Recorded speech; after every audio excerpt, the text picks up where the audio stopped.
Okay. Begin broadcast. What Should up, be good to though? go. Just barely set it up. I'm going to post the link out in a couple of spots, though. Kasuke got a joint already rolled. We're going to roll a blunt, too. I'm going to talk some wrestling. All right. Wrestling. Gimmickmania episode 4 is live now.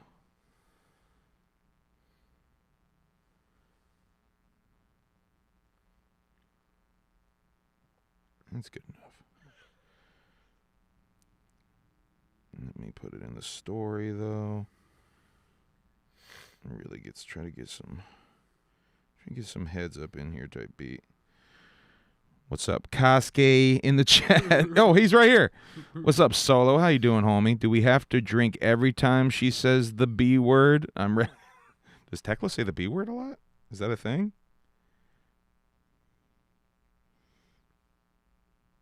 No, it's a reference to Gimmickmania, or not Gimmickmania, the Double or Nothing episode we saw that we're going to be talking about. Episode, pay-per-view, paid exclusive, what is it, paid premium event? Is that what they're called these days? HBO Max event. Yeah. We're going to be talking about that. Just say down to paint, and this comes up. Oh, hell yeah, dude. That's dope. That's dope. Hell yeah.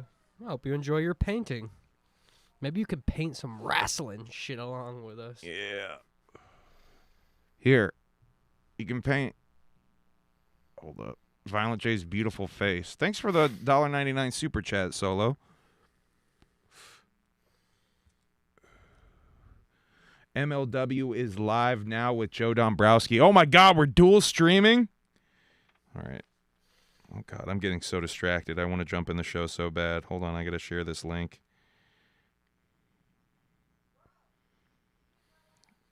Share. Oh my God.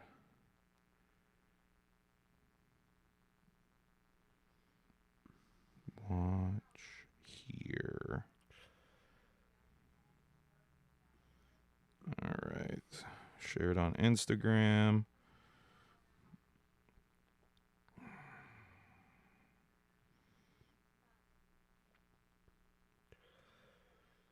Gimmickmania 4 is live now. All right, I shared it on my socials. Hey, y'all, go share this. Doing Facebook next. Sorry we don't have like a cool song to play this time or anything. Dude, I was thinking, should we make a Gimmickmania theme song? That would be lit. That would be lit. I think what we gotta do is we gotta get like enough references like together from the show. Yeah. Like personal references to the show, so we can have like a cool rap song with like a bunch of the references in it. You know what I mean? Okay, Gimmickmania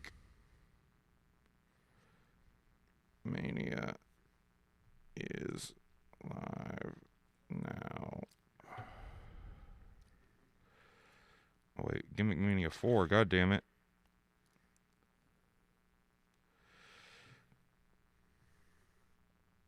Gimmick. All right, there it is on Facebook. Let me put it in the comments, the link. And then I'm going to share it too. Come on, post that motherfucker. All right. And then I'm going to share it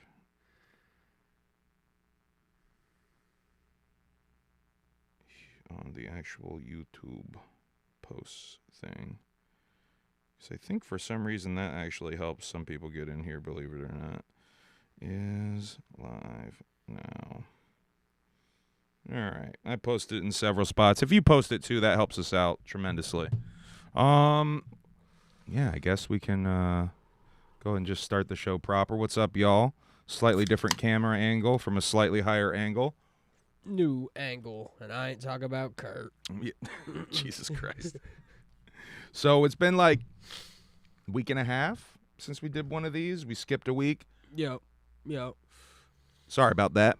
But we got everything and more to talk to you about. We're going to talk about AEW Double or Nothing, Double or nothing. JCW The Assault, and the corrected version, by the way. We watched the botched version live, but I rewatched the corrected version, so I got notes and clips from the corrected audio version, and it made a little bit more sense. It's definitely a better show if you watch it with fixed audio, that's Brings for sure. some clarity. And JCW episode 84 from this past Thursday. So we're going to be talking about all that and then some. You want to just jump right into Double or Nothing, I guess? We got so much stuff to talk with that. If you didn't see Double, what was that, 2 weeks ago now? Yeah. No. Was it a Saturday? It was this Saturday. Yeah, or like this or was past it Sunday? Did they swap, right? It was on last Sunday. Sunday, yeah. Well, not last, But we didn't. Yeah. We watched it the day after anyway. Yeah, Monday. So we watched that on Memorial Day? Yep. Yeah, this is It's tracking. This Memorial is Day making wrestling. sense. Yeah. But yeah, it was a pretty good show. First AEW show we had seen in a minute. Let me pull up the card here, excuse me. Do we agree with the general consensus that this is the best wrestling pay-per-view of the year thus far? I don't know. I don't know about that. I don't know about that. What do you think has been better so far? I mean, it's still early. I mean, I feel like probably it is a pretty good show, but I'm more partial to JCW, so I would say like Stranglemania, probably the GCW, the Joey Janela show. Yeah, but do we count that as a pay-per-view? I'm just talking more like the big. I think it does count. Does it? Oh, if we're Well, only then I talking agree. big stuff, then I yeah. agree. If we're counting that, then I agree.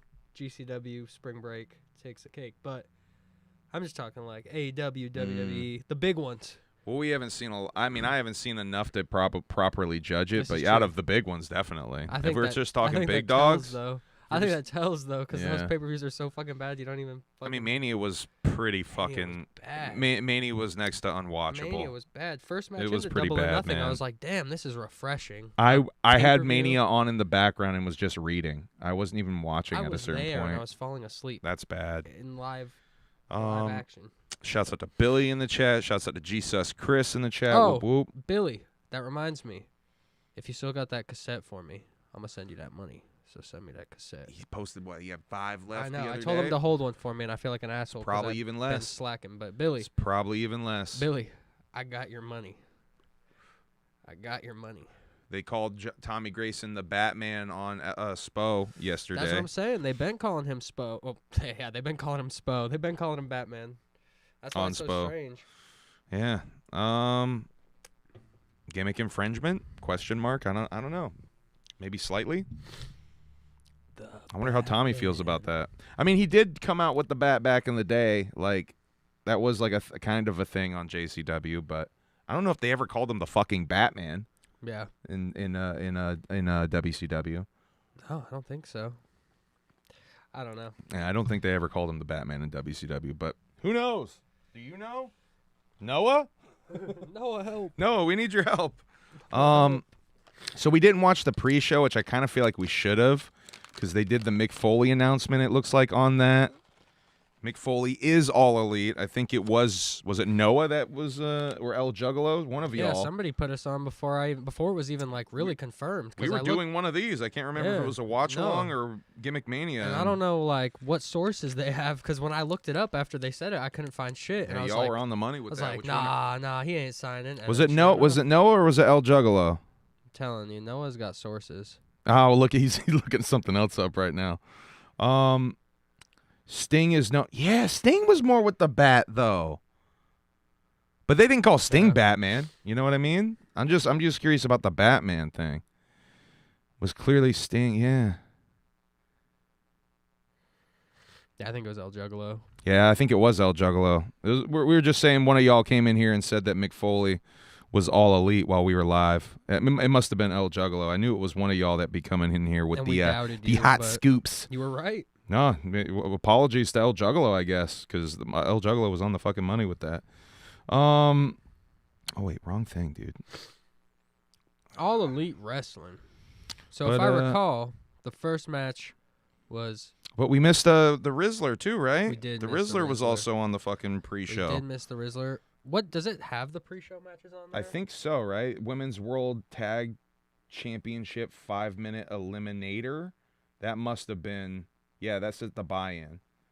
Divine Domination. Megasis Megan Bain and Colossal Lena Cross defeated Zeta, Steel, and Viva Van. Viva Van? Yeah. So a women's, what is it?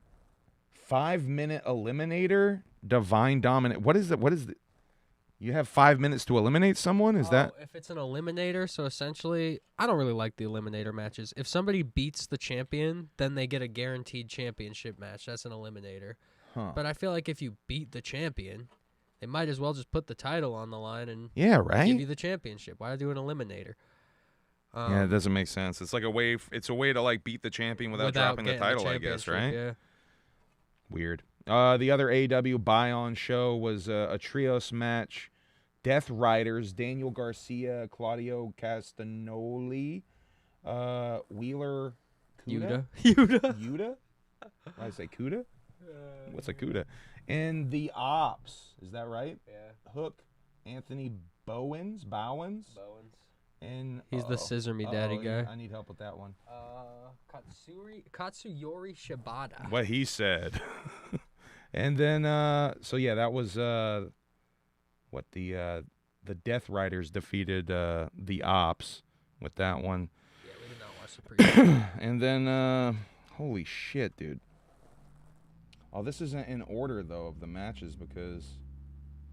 No, it is. Oh, no, it is in order because... That's all okay. pre-show shit. That's all pre-show stuff, too. Yeah. Then, what was it?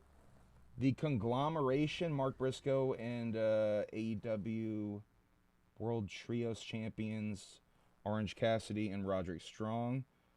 And Boom and Doom. Oh, my God. So that's Big Boom AJ. And QT Marshall. Oh, my God. With the Rizzler. Big Justice, Harley. Big Justice. Isn't that another one involved with that whole thing? That's the son. Yeah, God. that's Big AJ's son. Harley Cameron and Vita Coco, man. What the fuck is going on? I feel like we really should have. There's a Vita Coco, man? I didn't even know about that. Bro, what the fuck? Vita Coco, man. Defeated Shane Taylor. Promotions. Shane Taylor, Lee Moriarty, Carly Bravo? Spelled with a C-A-R-L-I-E. Carly Bravo. Sean Dean and Anthony Agogo. I got floaters in my eyes. I can't see shit. With Christian XO. And then MJF confronts McFoley, but Darby Allin makes a save. That must have been on the pre-show too? I don't remember that either. MJ, I did see clips of it. MJF essentially just talked his shit to McFoley, and Darby came out and was like, "Don't disrespect a legend like McFoley." It seems like that would have been worth seeing in its own. Yeah, just that little confrontation. I know the pre-show and McFoley being announced is. Well, it seems like the AEW pre-shows are definitely worth watching, as opposed to because that's the only reason I didn't watch it. I remember them being good way back though, like in the first. Yeah, that's the only reason I didn't watch it because I'm so used to these WWE pre-shows where it's just like 2 hours of fucking Michael Cole talking. Yeah, they don't even do matches. They don't do them matches anymore. No, dude, one of my favorite ever WrestleMania pre-show matches. Do you remember when Pac fought Neville at the time? Yeah, he fought I Austin do remember Aries that on match. that one that was outside or whatever. Dude, that was a good match. Either way. Yeah, that was when they were trying to get over the cruiserweight, the cruiserweight division. Yeah. It was actually good for 2 weeks before. Yeah, Vince. Yeah, didn't Austin Aries self-implode in that company? Didn't Austin he have a Aries fucking has meltdown? self-imploded in every company I think he's been in, unfortunately. Is that his gimmick? No, I always think of that one match where he was fighting John Morrison and he lost to John Morrison and just completely no sells and just rolls out of the ring and walks out. Was that in WWE? That was in TNA. I think Impact. Yeah, he's kind of a scumbag. But yeah, first match of the night. That we saw. First official match. We got Christian and Edge, a.k.a. Adam Copeland, but that just doesn't feel right, versus FTR. for the tag team titles. And if Edge and Christian, I'm just fucking calling them Edge. I don't even care. If Edge and Christian lose, they have to retire from All Elite Wrestling. Yeah, we were watching this for a minute before we realized it was even an I Quit match. And it was an I Quit match. I forgot about that. But yeah, it was good. It was a very good opener. One of the I haven't seen Edge and Christian wrestle in a while. I think we saw them on another AEW show that we watched a while back. Yeah. So it's not the first time I've seen them since they got the fuck out of WWE. But in good shape though. Yeah, they put on a great match for two like old geezers. Against slightly younger geezers, FTR. Yeah. And they kept doing this like spot where they would almost make someone quit, and then they would just say like, "Oh yeah, I banged your mom." There was a lot of like, they were like, "Oh fuck yeah, you, fuck you, dude. I fucked your bitch, you fat motherfucker." Yeah, like a lot of that. They just kept doing that, and it got to a point where it just felt like they were like spamming the swear button because they were really on HBO was. Max. Which was fun. That actually was a fun addition to an I Quit match. It was fun. I wanted to talk about the fucking cinder block spot. I don't know if any of y'all in chat watched this show. Yeah. Thank God Koski's got a much better, younger memory than me. Holy fuck. There's this one spot where they grab a cinder block, they go to chuck it at Christian's head, and now I think they broke it somehow first, right? They go to chuck it at his head, and he dodges That's how it broke. It crumbled, breaks right? on the stairs, and then instead of like just busting it over his head again or something, they take his hand, put it in the little middle hole, spot, like the in little the hole gap of the cinder in the cinder block, and start beating the outside of the cinder block with the chair. So it's protected. So he's got a cinder block cast protecting his whole fucking wrist. In kayfabe, I like to think that the vibrations of the solid steel chair were so strong that it like rattled his wrist and he just couldn't handle it. Plus the vibrations of the steel steps. Yes, as well all being together banged. have created it's a lot of vibrations. Perfect scientific vibration. Yeah, dude. To the bone marrow of Christian Cage. It vibrates his bone to the point where it just shatters. Just shatters his bone. There was no, what it else just completely happened protected. In this fucking match? I'm trying to remember. Oh yeah, so Beth Phoenix, Edge's wife, good comes memory, out. Dog. I'm digging in my brain. This is no notes. This is just all. That's not on the fucking screen at all. No. So, good memory. Beth Phoenix comes out because apparently I've insinuated that FTR. I didn't really know the full storyline to this one, but apparently FTR did something to her. I'm assuming they like probably attacked her or something. Correct me if I'm wrong. But she came back, ran out, and started laying them all out. They tried to put her through a flaming table, but it didn't work. And one of the FTR dudes, I can't recall exactly which one, but he goes through the flaming table instead. Yeah, he goes through the flaming table. And the match ends when they put a lot of lighter fluid on that table, right? They put a lot of lighter fluid They on fucking that killed table. that bottle, Yeah, I think. They really squirted I lighter think they fluid killed on that bottle table. for that fucking spot. Beth Phoenix came out with a look very reminiscent of Luna Fashawn. Yes. So that was a cool little reference. I'm trying to think. I feel like there's something else that we forgot about this match, but I think we can move on perhaps. But yeah, was someone's family in the crowd, or was that? Am I getting that confused with that Young Bucks FTR match that happened? No, I don't know. I'm tripping. Maybe, I don't know. But yeah, the match ends when they put one of the dudes in FTR into a submission, which starts as a sharpshooter, and then he doesn't quit to the sharpshooter. So Edge pulls up, puts him in a freaking, a crossface while he's in the sharpshooter? Yeah, it puts him in a crossface while he's in the... And then Beth comes up. Scorpion Deathlock. Yeah, sorry, the Scorpion Deathlock. And then Beth comes up, and she joins in on the submission, and he quits. And now Edge and Christian Cage are your new tag team champions. Good match. Yeah, it was a hella good match. Opener. And I low-key forgot that was for the titles, too. Mm-hmm. AEW International Championship match was next. That was Okada versus Konosuke Takeshita. That was also a pretty decent match, actually. I was pretty sucked into that. I do. Something I remember about the early AEW shows that I think this one did a pretty good job of emulating is how the AEW shows typically kind of build with momentum and like the intensity of the wrestling and like the even the match length a little bit. Something that I noticed watching New Japan as well when I started watching New Japan Well, this match felt like a very New Japan match. Yeah, I mean, obviously, straight up. it's two New Japan dudes. Shouts out to Misty, member for 17 months, the magic number. Whoop whoop. But I like how with this show, like, you start the show off with a fucking crazy I Quit match, then they jump right into like a strong style, just beating the shit out of each other match.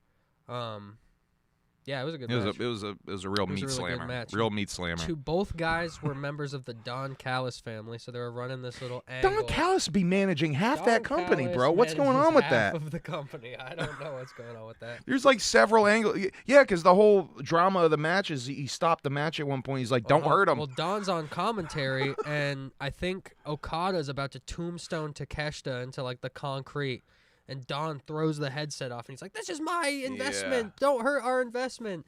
So they got like that little story. He gets running. him to not do the spot. He doesn't do the spot.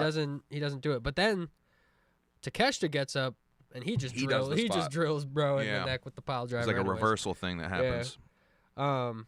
Yeah, I'm pretty sure. So Takeshita won, and then Kyle Fletcher comes out, and he's back from injury. He's also another memory. I don't remember. Another guy any of this who's shit, managed by the Don Callis family. Another dude who is managed by the Don Callis family. I swear half the company's managed by him. He comes out. He hugs Takeshita, congratulates him for winning his title. Then he turns on him. Because it was a return for that guy too, right? After an injury. Return. Yeah. And he turns on Takeshita. So there's freaking chaos within this Don Callis family, which means there's chaos within the whole company. Just all kinds of mini feuds and this shit. Yeah, so that was a good match. Next we had the Owen Hart Foundation's women's tournament quarterfinals. There's a men's and a women's tournament going on this show. I think both beginning the first matches of both tournaments. Yeah. There's only one for the women's tournament on this show, but two matches for the men's tournament on this show. This is ROH Women's Champion Athena going up against Mina Shirakawa. Good job. I got it. Look at me. I'm not even going to lie to you. I don't remember much from this match. Yeah, I think we tuned out a little bit of this one. Much from this match. I don't remember it being bad, but I even feel like the match time was a little short on this one. I don't think like it was a very I do remember Athena match. hitting I forget what her finisher's called, but that crazy like off the rope fucking backflip RKO gimmick she does and then winning the match. I do remember that. But yeah, I think we were a little tuned out of this one. I kind of had a feeling Athena was going to win because she's the ROH World Champion, so I don't know why. Yeah, you have an ROH a world champion like that. It's the first round. They're not going to get the loss. I think that's why we tuned out because I think like you kind of know as soon as you see it's the ROH champ, it's the first round of the tournament. It's like okay, we know who's taking this one. And that's no disrespect to them. It was a good match. I don't remember it being like a stinker at all. It wasn't anything. I think we just tuned out a little bit. Yeah. AEW Continental Championship match, no time limit. But it wasn't a very long match, honestly. It was pretty reasonably timed. They had to run this because on Dynamite, Kyle O'Reilly had Moxley in a submission, and they do the whole time limit on their matches on Dynamite. Oh. And Mox was about to tap. So they and then pulled the that time card? Limit ran out. Oh, so they were shit. like, so now we're going to do a no time limit. So that's Moxley versus Kyle O'Reilly, which I haven't seen Kyle wrestle since he was in. He made Moxley tap clean in the War Games match. Made Moxley tap to an ankle lock clean. Was that one we seen? No, I think I watched it, but I don't think I saw that. You were tuned out. So he made Mox tap clean to the ankle lock. So there's been this whole story over the past couple months of Moxley just not being able to beat Kyle O'Reilly. He hasn't been able to beat Kyle O'Reilly. And I kind of wanted Kyle O'Reilly to win because I'm low-key a Kyle O'Reilly mark. I like that dude. I like the way he wrestles. And it was a good match. This was the match that had JR on commentary. That's right. Good memory. Match. So old JR came out and did do commentary for one match, and it was a little sad, man. I guess he had a stroke rather recently. Yeah, he lost his wife a couple years before. Of Alzheimer's. Yeah, it's not good. It was definitely signs of like. And I did see people saying stroke, my dad had a stroke, so there's like little things that they do that you're like, yeah, I recognize that. And I saw people online saying like, well, as long as we have JR, like. Talking like that's all we need, and I'm just like, Do you really want to go out like that? Like, I feel like JR himself, like, for he his repeated own, himself a little bit. He did. He kept saying, and he would just, like, kind of say, like, kind of cliched things. I was going to say, it almost felt like a WWE video game, kind of, where, like, they only have a certain amount of dialogue, and they're just saying, like, kind of the same shit over and over again. Like, he didn't embarrass himself. He didn't I say don't nothing think, too but crazy. it was, and it felt like the announcers were helping him. They were gently, definitely helping him. There was a couple through it a moments little where, bit. and, you know, that's good old JR, man. That's everyone's childhood. When you think of any fucking wrestler coming back in the Attitude Era or fucking... Hands down, Mount Rushmore of wrestling announcers. He's got to be the greatest. He's got to be the... He's hands down. He's got to be the greatest. He's got to. It's Kane! Yeah, I mean... Stone Cold! Stone Cold! He definitely is. He's got to be number one. He's got to be the GOAT. Because he's the guy that everybody imitates. When you do a wrestling announce, I mean, unless you're like, if you're more old school. If you're a Mark, you'll do a Joey Styles, like, oh my god. Yeah. But I feel like outside of that, it's like, who is? Let's do wrestling announcer Mount Rushmore real quick. Oh, that's hard. Mine would be JR, Bobby, Violent J, and Shaggy 2 Dope. Yeah. And who else? I agree. Bobby the Brain. Yeah, Brain's pretty good. Gorilla. I mean, Vince. Even. Lawler's pretty good too. Vince was actually. See, that's hard. This is harder than I thought. It is hard. I'm trying to think of my fourth spot. Shivani. Yeah, you know what? Shivani's on there. Shivani's got to be on there. Shivani's on there. It's going to be JR, Shivani, and ICP for me. Yeah. I like Taz. I think it has to be that way. You like Taz, bro? Taz, he says funny shit. Taz was on a good chunk of this show on Taz commentary. Says funny shit. There's like... By the way, Tony Schiavone, real quick, before we make fun of Taz, is one of the best parts about watching these shows for me, because it brings back total, to the WCW days. Total WCW vibes. But Taz, however... Taz is fucking funny, dude. Taz reminds me of Botchamania. Taz literally just seems like he does not care about, like, any consequence to his job. Like, they could fire him right now, and I feel like he wouldn't give a fuck. He doesn't care, because he's Taz. He's Taz. He just doesn't give a shit. Like, he'll dog on a wrestler, and they're fucking how bad they are, like, on the mic. Like, oh, my God, what was that? Well, the clothesline. Remember that clothesline that girl? Yeah. I don't remember what match it was, but she throws a lariat. Ugly, disgusting clothesline. And Taz just, like, goes like, ugh, what was that? Ugh, what was that? Or something like that. It's just, like, oh, shit. Doesn't even try to, like, do the Michael Cole thing where they, like, still, like, oh, He missed the landing on that one a little bit, but he still got him. And he's just like, ugh. Also, before we move on from the Kyle O'Reilly thing, I do have to talk about Kyle's little adorable backpack that he comes out with. Yeah, what is up with that? I don't even So know he's what carrying that his is. title in there. Yeah. Because they're talking about they either take it out, the trios title, because he's one of the trios champions. They either take it out or put it in the fucking backpack at one point. And I'm like, oh, that's why he's got the little backpack. But why does he have the little backpack though?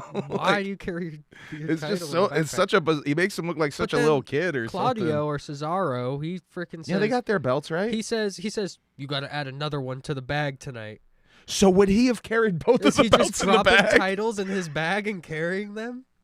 Dude, now I really wish he would have won, because that would have been so funny to be like, all right, put another I hated one. his attire, I gotta get a bigger bag. He's I gotta giving get an me, like, LLB. hella Boy Scout vibes with his like light blue attire and his backpack. I know, because he's still like he's got to be what, fucking 35, 40 now. He's getting he looks up there. he looks like a little fucking little kid still. Yeah, it's crazy. He's got like scruff on his face. He still looks like a little kid.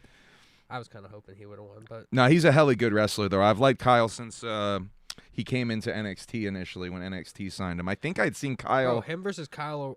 Wow, yeah. I think I'd seen Kyle on PWG shows even before that. Definitely did. Him versus Adam Cole on Ring of Honor. Good match. Yeah. Highly recommend if you've never seen it. Yeah, Kyle O'Reilly is definitely talented. Good. Lose the backpack though. Mox wins again, lol. Essentially, so he. Yeah, Moxley won. Yeah. Did Moxley bleed in this match? I was sitting here trying to think if either of them bled. I can't remember. I feel like it's more rare to see Moxley. I don't think he did. In a wrestling match. I don't think he did. I can't remember though. Yeah. Will Ospreay, new version, the evolving version of Will Ospreay. Is he though? He's still doing flippity dippities. He did some crazy flippity dippities. He did a Sasuke special. Not as well. He fucking did. It feels like compared to some of the stuff he was doing, it's pretty safe. He hit 10 cartwheels and then fucking that springboarded part though. out of the ring, and I'm like, I don't know. Either way, still great. I'm not hating because I feel like he's definitely evolved into a more hard-hitting, like, brawler style. It's a brawler version of Will Ospreay. Like, striking and the submission because that's the gimmick, shit. like you were saying earlier, is Moxley's training this new version of him up. Yeah. So he doesn't break his fucking... Because he's got a neck injury, right? He broke his neck? But here's the thing. Moxley and the Death Riders were the one who hurt his neck. Yeah, that... So why the fuck would you... Did you say that on air, or was that before we went live? But not to jump the gun either. I can't remember if that was live or not. An episode of Dynamite did air after this, so I'm just going to add this in because I haven't finished the episode, but they did a little bit with Kenny talking to Will Ospreay and being like, yo, why didn't you hit me up? Like, I'd help you get your neck better. Like, we're cool. Why would you? And Will's like, why are you worried about me? Why are you worried about who I'm hanging? It's like, bro, you're hanging with the dudes who broke your fucking neck. Of course, I don't know. It doesn't make no sense to me. I feel like they need to let Will... Someone needs to bring that up to him, I guess, right? They need to let Will go his separate ways. They need to let him be over. Because I think, honestly, I feel like Kenny's a little out of his prime right now. I feel like he can't carry the company. But I feel like Will Ospreay... Well, Kenny's fucked up, right? Kenny's gotten way too many injuries. He's fucked up, too. It's that New Japan fucking do a suplex onto your neck and snap your neck style. Fucking do bumps off of these fucking hard-ass tables that do not break. Yeah. And people don't realize, like, a lot of the high-flying shit isn't what fucking ruins wrestlers' careers. It's fucking wrestlers in Japan who fucking will take a suplex and just eat it to the neck bone on the apron.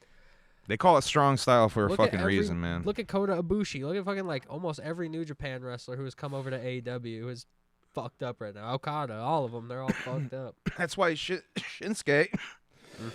Shinsuke Nakamura...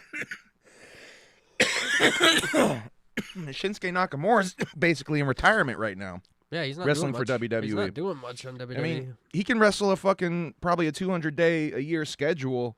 And still, he's surfing, though. He's fucking more happy and healthier than he was in Japan. He loves surfing. I know that. And he's getting a fat bag to sit in catering, dude. And I'm sure he's having a great time. He's getting a fat bag to get this is his retirement plan. This is his retirement plan, bro. And as much as I'd love to see... Because watch his fucking New Japan matches. That man was...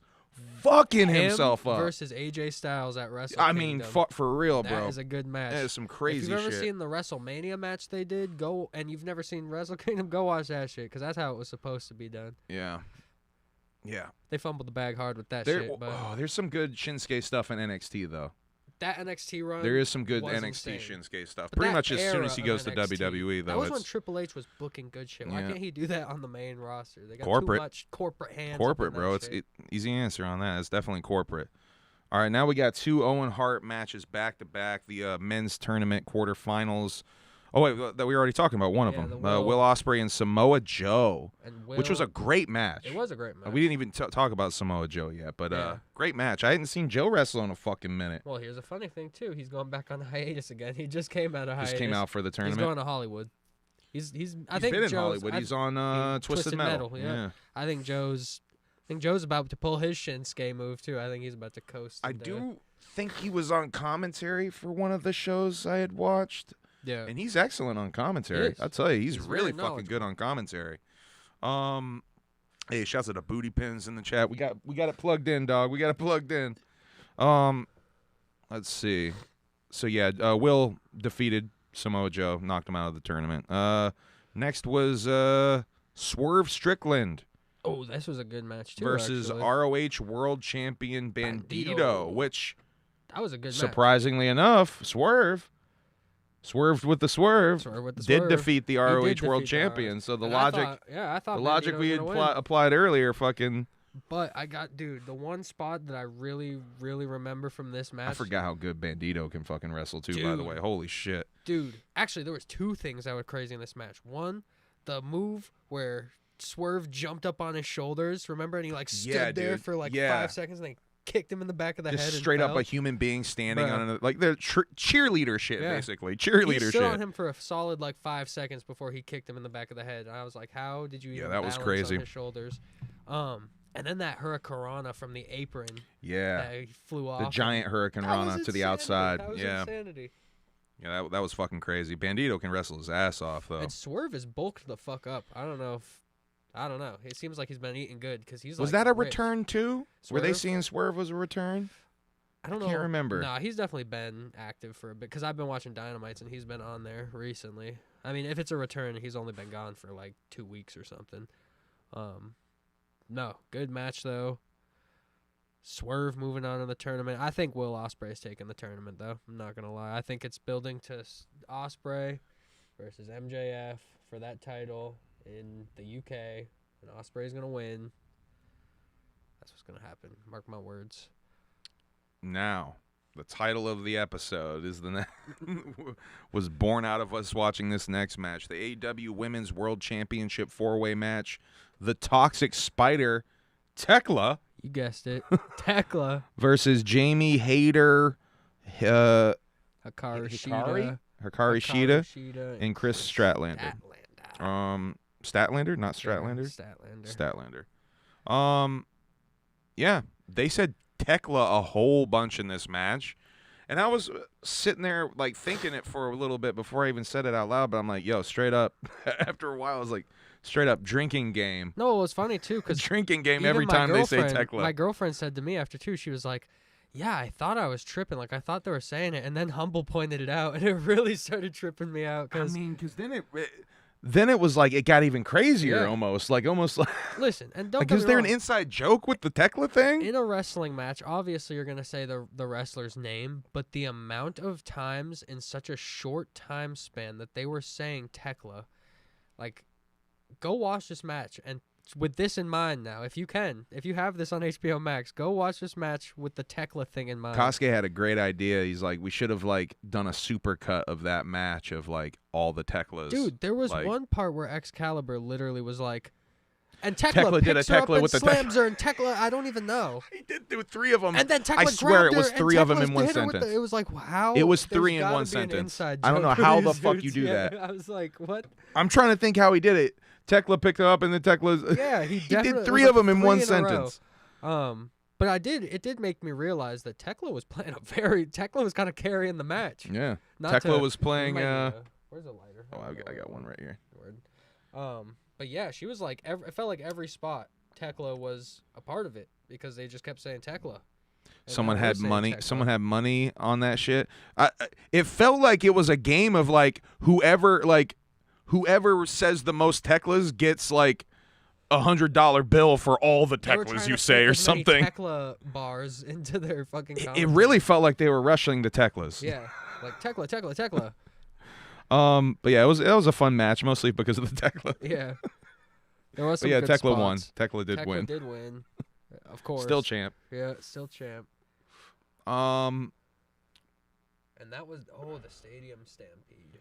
This was fun. This was fun. A fuck fest. A big old fuck fest. So a Stadium Stampede match, if you haven't seen one before, is basically just a giant brawl where typically a couple of teams I gotta say one beat thing, the shit out of each other. I gotta say one thing, and that is they didn't play the music. The last Stadium Stampede they had a theme. They have a let theme. Music run while they beat the fuck out of each other. The last pay-per-view they did it, they played "Let the Bodies Hit the Floor." Okay. And they just beat the fuck out of each other. That's kind of fresh. They didn't do it this That's time. like fucking New Jack when they would just let New Jack's theme fucking loop. It was literally a New Jack like tribute kinda, and yeah, they didn't do it. They didn't let it run. That kind of made me sad. But yeah, let's list all these motherfuckers in this match. Chris Jericho, his first match back. Or no, he's been back for a little bit. A couple, yeah. The Hurt Syndicate, which is Bobby Lashley and Shelton Benjamin, who adorably were dressed just like each other. They all were. Yeah, they all had like a suit gimmick on this team. The Young Bucks, Matt and Nick Jackson. Good to see the Bucks again. Jungle Jack Perry, who we just saw on GCW rather recently, and Kenny Omega versus The Demand, which is what the fuck is that motherfucker's name? Hold up. Ricochet. Toa Leona and Bishop Khan. Yeah. Do I have that right? The Dogs, Clark Connors and David Finlay, and Don Callis family. Andrade. El Idolo.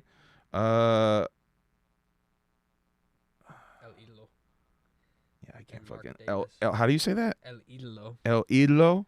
Yeah. Am I close? Did I good. get You it? got it. Andrade, okay, El fucking Idolo. hey, that was like giving me anxiety looking at that. I'm like, oh my god, I'm gonna botch that. And AEW National Champion Mark Davis. So all these motherfuckers just basically brawl. Yeah. In and out of the. Did they go backstage at some point? They did go backstage. I did read that at this specific venue, they weren't allowed to brawl in the crowd, and they weren't allowed to. So like they had restrictions. Yeah. So it was like, I don't know. It seemed like a stale arena to do an arena brawl in. Yeah. And in my a lot opinion, of rules. It was a fun match, but compared to the other stadium stampedes that I've seen, it was probably my least favorite. Where will Aleister Black go? He burned bridges Everywhere. at AEW and WWE. Don't want him because of the tattoos. Really? It's because of the tattoos? No, that's not what it is. Hurting the market overseas, and Sami Zayn is in trouble for his beliefs. Is that true? Sami's in trouble for his beliefs? Okay, I do see the tattoo thing overseas making sense, but I haven't heard nothing about the Sami Zayn belief thing, so I can't. You'd think the satanic thing would be. I mean, I get that overseas, but no, the reason he ain't going. Apparently, people in AEW just don't like dude. From what I've heard, people just there were literally people working at AEW who were tweeting shit like, "Yeah, we don't want him back." Is he? I think I remember hearing something way back that he's arrogant. Is that the vibe? Is that the vibe with him? I've heard he's just very like he has a bigger idea of himself than he actually is. You know, it's the most polite way I've ever heard someone say that someone's egotistical. Egotistical. But yeah, I've heard people in AEW just don't want him back. But who knows? I mean, he's a good wrestler. I like him. I thought they could have done a lot more with him in WWE, but he's just. Yeah. That would be beautiful, Jesus, Chris. I fucking would love that. I hope we were just talking about this. I feel like I hope Danhausen brings El Generico back, but then Kasuke had a great point. BPC. Yeah, would he work these days? Enough these days. Would a but then I brought up fucking El Grande. They kind of already do El Generico, so it would almost make more sense to bring Generico back now than ever. Especially if it's true that Sami Zayn's got some heat right now. Dude, I feel like Sami Zayn could go over to AEW and fucking bring El Generico back. That would be beautiful. That would be fucking beautiful. But then you got to get fucking Kevin out of there. I don't even think they would bring back. You got to get Kevin out of that fucking shit show, man. I don't think Kevin's happy. Oh yeah, he said his son likes everybody. Yeah, they're like family, so I don't think he's leaving. He always always wanted to be in WWE. That was his ultimate goal. Imagine Kevin Steen. I mean, he'd be a murderer. Kill Steen, kill. Dude, he'd be a fucking murderer. But if he's happy, he's happy. He's gonna flounder there forever. Yeah. I mean, if you're making that bag, maybe one of the best wrestlers on the planet. How long can you take it? I don't know. How long can you take it? Especially when your buddies are over. Do you hear, not to go too off topic, but you hear that people were talking about they want to bring the PWG shows to the new AEW streaming service that's coming out. Whoa. But then people were like, dude, this is going to get a lot of wrestlers canceled. But the old PWG stuff? There's some. Is there really that much saucy stuff? The Bucks were using some slurs back in the day. Yeah, the Bucks did say some crazy shit. They did. It was a different time, don't get me wrong, but they were. I think that weird incident with Super Dragon. Let's just say they had a funny there's some crazy special Super name. Dragon They had a special name for Super Dragon. All right. Chris Hero and Eddie Kingston. Dude, you know that fucking incident they had? No, what happened with them? Oh man, we might have to watch that on stream. Chris Hero and Eddie. Actually, is that the match where they shoot on each other? Yeah, you ever seen that? Do know you ever that, seen that clip? All right, we don't got to watch that on stream. I do know that. Yeah. That's a really I think that happens in PWG though. Not that they don't say anything crazy, but it's just a very. And then every single Joey Ryan match that is on there, that's gonna have so much Joey Ryan, because Joe was a big part. Candice was his partner, right? Big part of PWG. Fucking A, bro. Big part of it. Yeah, that's crazy. Shouts out to Weird Bob, realizing I'm not that weird and probably should change my what? No, keep the name. Whoop whoop. Shouts out to Weird Bob. Yeah. PWG would. Would. So they're gonna play all the old episodes. That's what people were saying. They should bring it to AEW. It was a big debate. I mean, it would be crazy. But would they do new shows too, or would it just be the archive? Just be the catalog, yeah. I mean, I would love that. Yeah. There's so much great wrestling. There's so much great wrestling on those PWGs. PWG back just due to the fact that AEW is kind of like They have such a. You ever seen the Mystery Vortex? Yes, that's one of my. It's one of my. It's one of the freshest concepts for a fucking wrestling show ever. ICW does an ultra-violent vortex. Actually, we might have watched that before. I think we watched that before, and it's the same idea. It's just death matches. I love that concept. Yeah. Basically, Mystery Vortex is like, it's like a match randomizer it's almost. like the Royal Rumble. Yeah, but separated. Every match is the Royal Rumble. You don't know who's coming out. Yeah, it's dope. I love that shit. Yeah, it's really, really fresh. I mean, I would love if PWG came to that shit. Yeah. But yeah, this Stadium Stampede, the Jericho team defeated the other team, the everybody else, family, Don Callis, the Dogs, and the Demand. The Demand. The Demand, they're called. They were chanting bald at Ricochet, which I think is funny. Jericho did some funny things. I'm trying to think. He did do some funny things, though, right? There was funny spots in this match, but I feel like here's the problem with AEW pay-per-views is once you get to that, like, they're so long that once you get to, like, the co-main event, you're 4 hours long, just the main show. You're just, like, tapped out. Like, at least me mentally, and I'm trying to pay attention. I want to say it was, like, 4 hours and 4 minutes the whole show. Because I was here. We were here. We were gonna stream that day. We were. That's what fucked our plans with streaming. We saw how long that shit was, and we're like, damn. Yeah, it was a good match though. One last match to talk about, then we'll move on to everything else we have to talk about. AEW World Championship title versus hair match. MJF versus Darby Allin. Yeah, good match. Good match. I'm really hoping that MJF was gonna get his hair fucking cut, but it was a great match. What the fuck was the point of hair versus title? You're not going to cut the dude's hair. Everybody wants to see this cocksucker get his hair cut. Everybody wants to see him get his hair cut, but we were fucking wishing it was going to happen so bad. That's why they do it. That's true.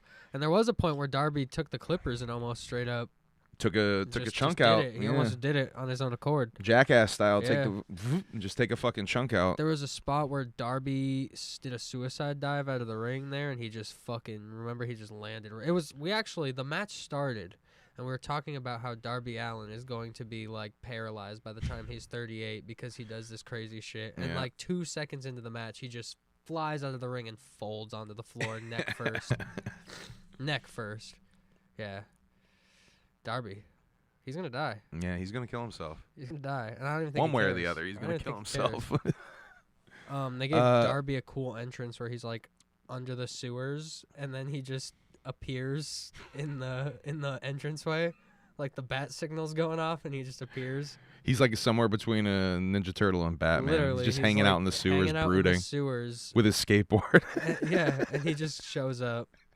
He's just there, like Sting. He's like Michelangelo with the skateboard in the sewers, man. But Darby's dope. MJF is hilarious. He's the kayfabe with that one is strong. Yeah. He, by the way, defeated Darby. There was this really cool spot. Oh, we got to talk about that. We're going to talk about that in a second. There's this really cool spot at the end where they're wheeling Darby out on the stretcher, and MJF, like a real dick, goes and poses on the stretcher with the title.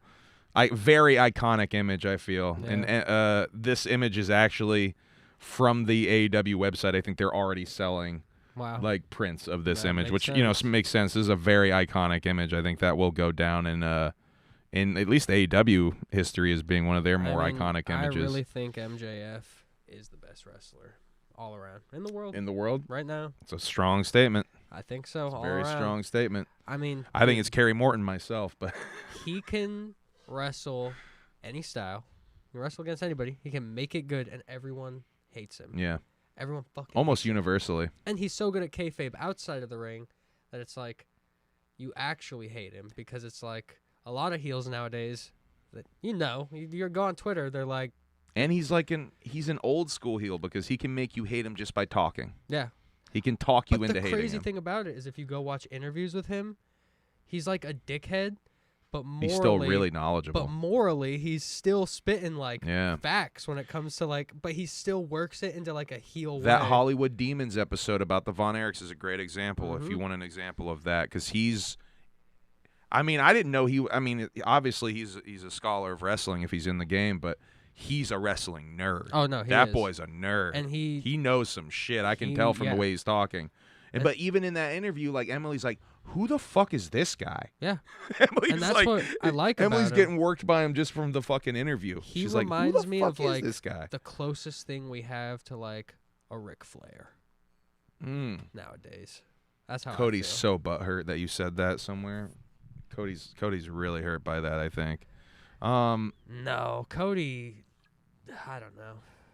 Cody's hurt by that. I don't think Cody could do the heel thing as good as MJF does. That's the thing. I feel No, like you're right. I don't know if Cody could do. I think Cody's tried to do heel and it doesn't work, right? Yeah. And now I feel like he's that was AEW for a minute. Remember when they said Cody was playing 4D chess? Remember all that fucking shit? Bullet Club Cody was a good heel, but I feel like now in WWE, I think it would come off as corny if he tried to play heel. Right? Yeah. I feel like MJF. He's mega babyface at this point. Like he's mega babyface. I mean, I feel like same with I don't know, the John Cena thing didn't really work for me either. Just didn't work. All right, since I already showed the mugshot, I'm gonna go back in time and I'll show it again. So this is WWE superstar Ludwig Kaiser. This is a mugshot. AKA El Grande Americano. Yeah, he actually is the current El Grande Americano, right? Yeah. Awkwardly enough. So this is fucking crazy. He was arrested for beating up his neighbor after making out with the neighbor's girlfriend. Is that what they said? I think that's what I was reading with this. Hold on. We're going to go through the story here. Ludwig Kaiser, a.k.a. El Grande Americano, whose real name is Marcel Barthel. Barthel? That's a fucking wrestler. Marcel Barthel? Yeah, you should have just took that. What the fuck? On May 20th, 2026 in Orange County, Florida, Barthel, after being charged with battery, was bonded out of Orange County Corrections in Orlando on $1,000 bail, blah, blah, blah, blah.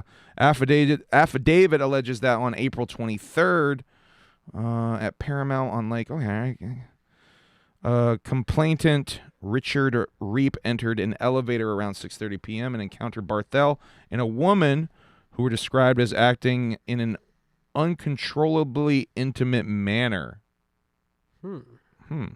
Uncontrollably, huh? After exiting on the 12th floor and telling them to please have some manners, Reap claimed Barthel punched him multiple times, pushed him to the ground, and threatened. Okay, so I thought he was fucking on Lil B some bass god shit, was fucking on his bitch and then beat this other guy's ass. So he had a girl in the elevator. Guy gets in the elevator. He's making out with girl, fingering the girl. He's finger fucking the girl. He's finger fucking the girl, and he's got one in her asshole. Okay, he's got one in her asshole, one in her puss. All right. So this is purely speculation. So he's doing that. All right. Allegedly. This is all in my head. And then he's like, "Hey, have some manners." You know, he's going crazy though. And then he gets offended by that. And then he punches him multiple times. Hand. Yeah, with the same hand, dog. He comes up and fucking how the fuck does that just starts punching him multiple times and threatened further violence. Police documented a scratch on the back of Reap's head. Aww. And redness consistent with... I shouldn't make fun of the dude. No, on some real shit. Listen. I feel like it was probably just another... In an elevator, I feel like it was just another crazy fucking fan guy. Punching and pushing Reap outside the elevator. Okay. Yeah, they have some footage from the 12th floor, it's saying. But yeah, he was arrested. Nah. Free bro. Is that cocaine energy? Probably. Like, he's like, don't tell me to stop fucking just bitching here. No, but we don't know the full story. I mean, like, because I feel like I was in Vegas when all those wrestlers were getting, like, walked up on by creepy-ass fans. What if he was just, like, chilling with his girl and this fucking weirdo was just, I don't know. I feel like there's probably more to it than we know. Or maybe he was coked up and he just said, yo, leave me the fuck alone. Bow, bow, bow. Yeah, maybe he was just coked up and finger fucking a girl in the fucking... And the guy said, bro, can you please take that Get the fuck out of my face. I don't know. He doesn't look like a mean guy. He looks sad, really bro. bummed. He looks like he wants to just go back to finger fucking his girl, man. He's got blue It's like, balls. dude, man, we were going to the room. This fucking sucks. This asshole had to say something. Well, free Ludwig Kaiser. He's already free. He already paid it. Leave him alone. He's old. I think I've already done this picture before, but it's a new post, so it's worth doing it again. This is something I haven't done on Habs in a while, so it's worth doing. It's worth doing. I got a Kevin Nash impression for y'all. Hold on. Oh, what the heck?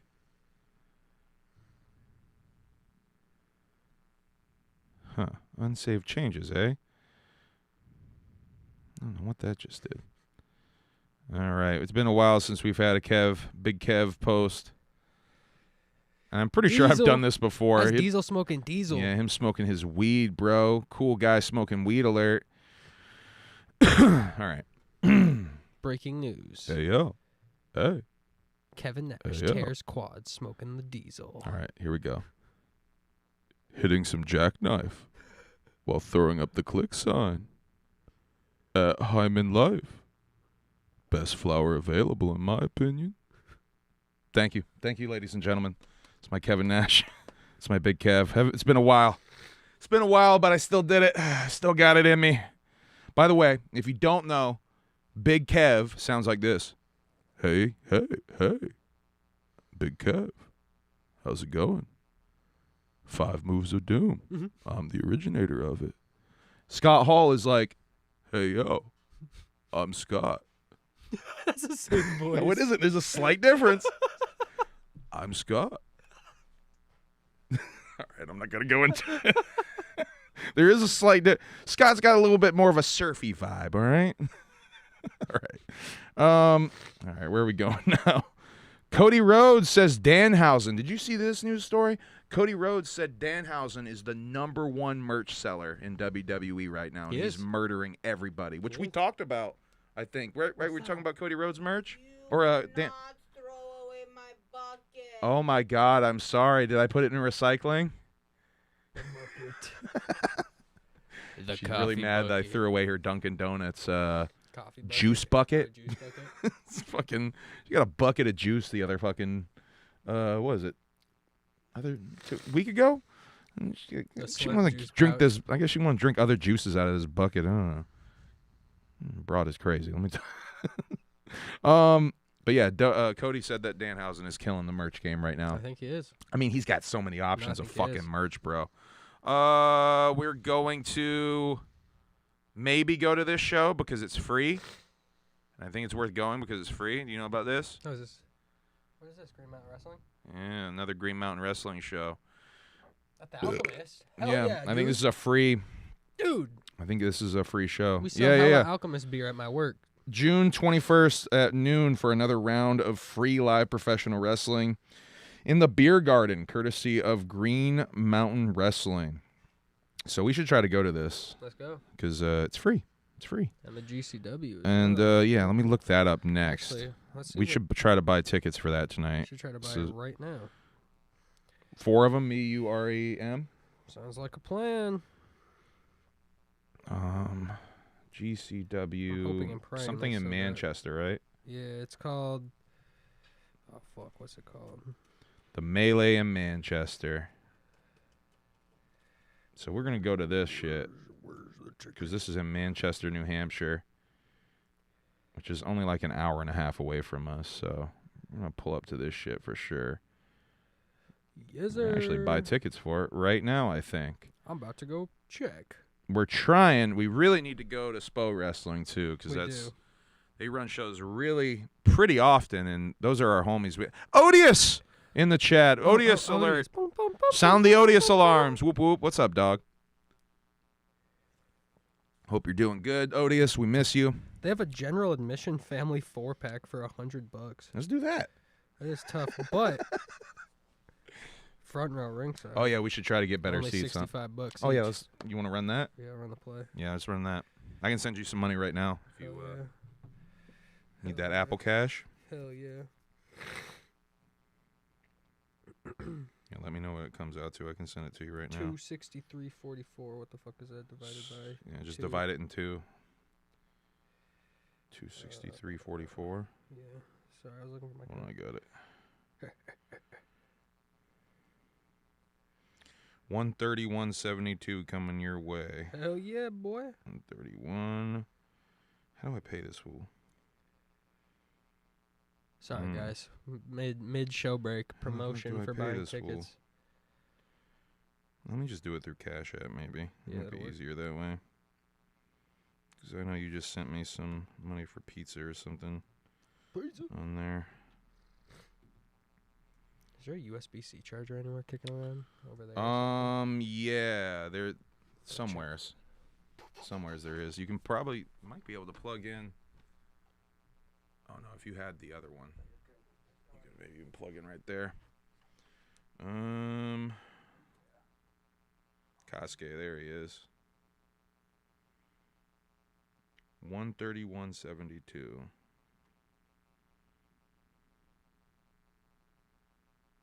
No, I'm not going to borrow money. What the fuck? No, I don't want to borrow money. What the fuck?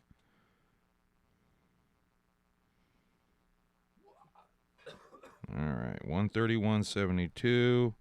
Pay to Kasuke the Reaper. If you want to send him money. Yeah, send me money. For GCW tickets. Yeah, send me money, dude. We're getting front row shits? Yeah. Dude, that's so fresh. Yeah. Oh my god, with this fucking link a new debit card, bro.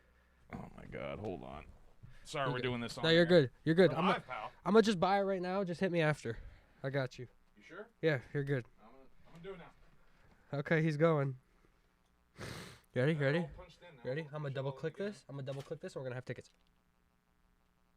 What the fuck? Face not recognized. Guys, hold on. This might not be good. Why is my face not recognized? Too dark in here, bro.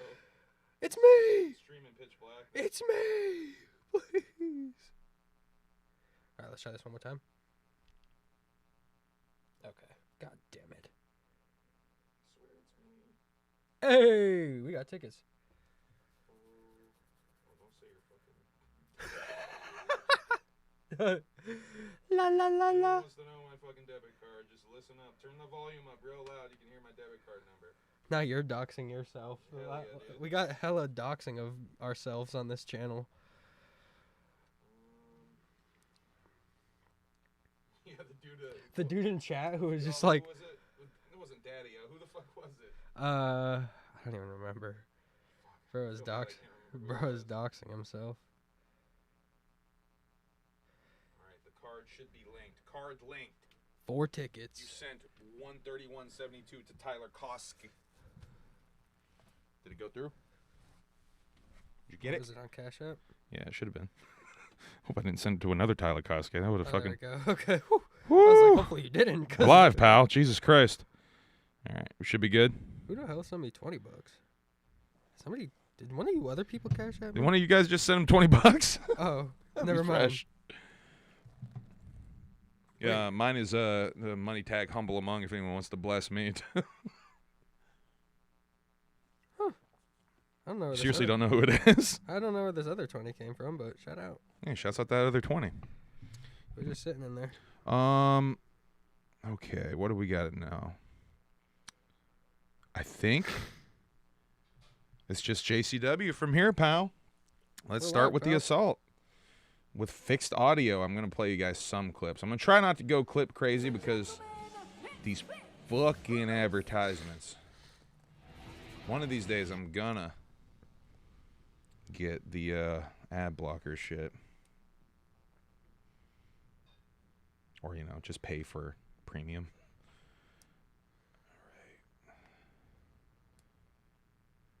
All right. It should be good. Okay. Whoops.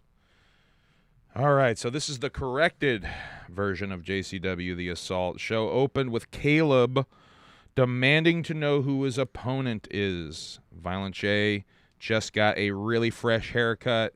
Russo shows up. He just got a fresh-ass haircut as well. Joe is upset with Russo about the Choppa City and Future Endeavors situation. Russo is upset with Violent J over EC3 and the Green Phantom.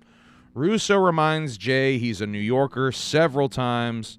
Jay reminds Russo that he's a Juggalo. The recap, they recap the last 3 weeks. After that, the first match of the night is a JCW Women's Championship. Danny Moe is on commentary.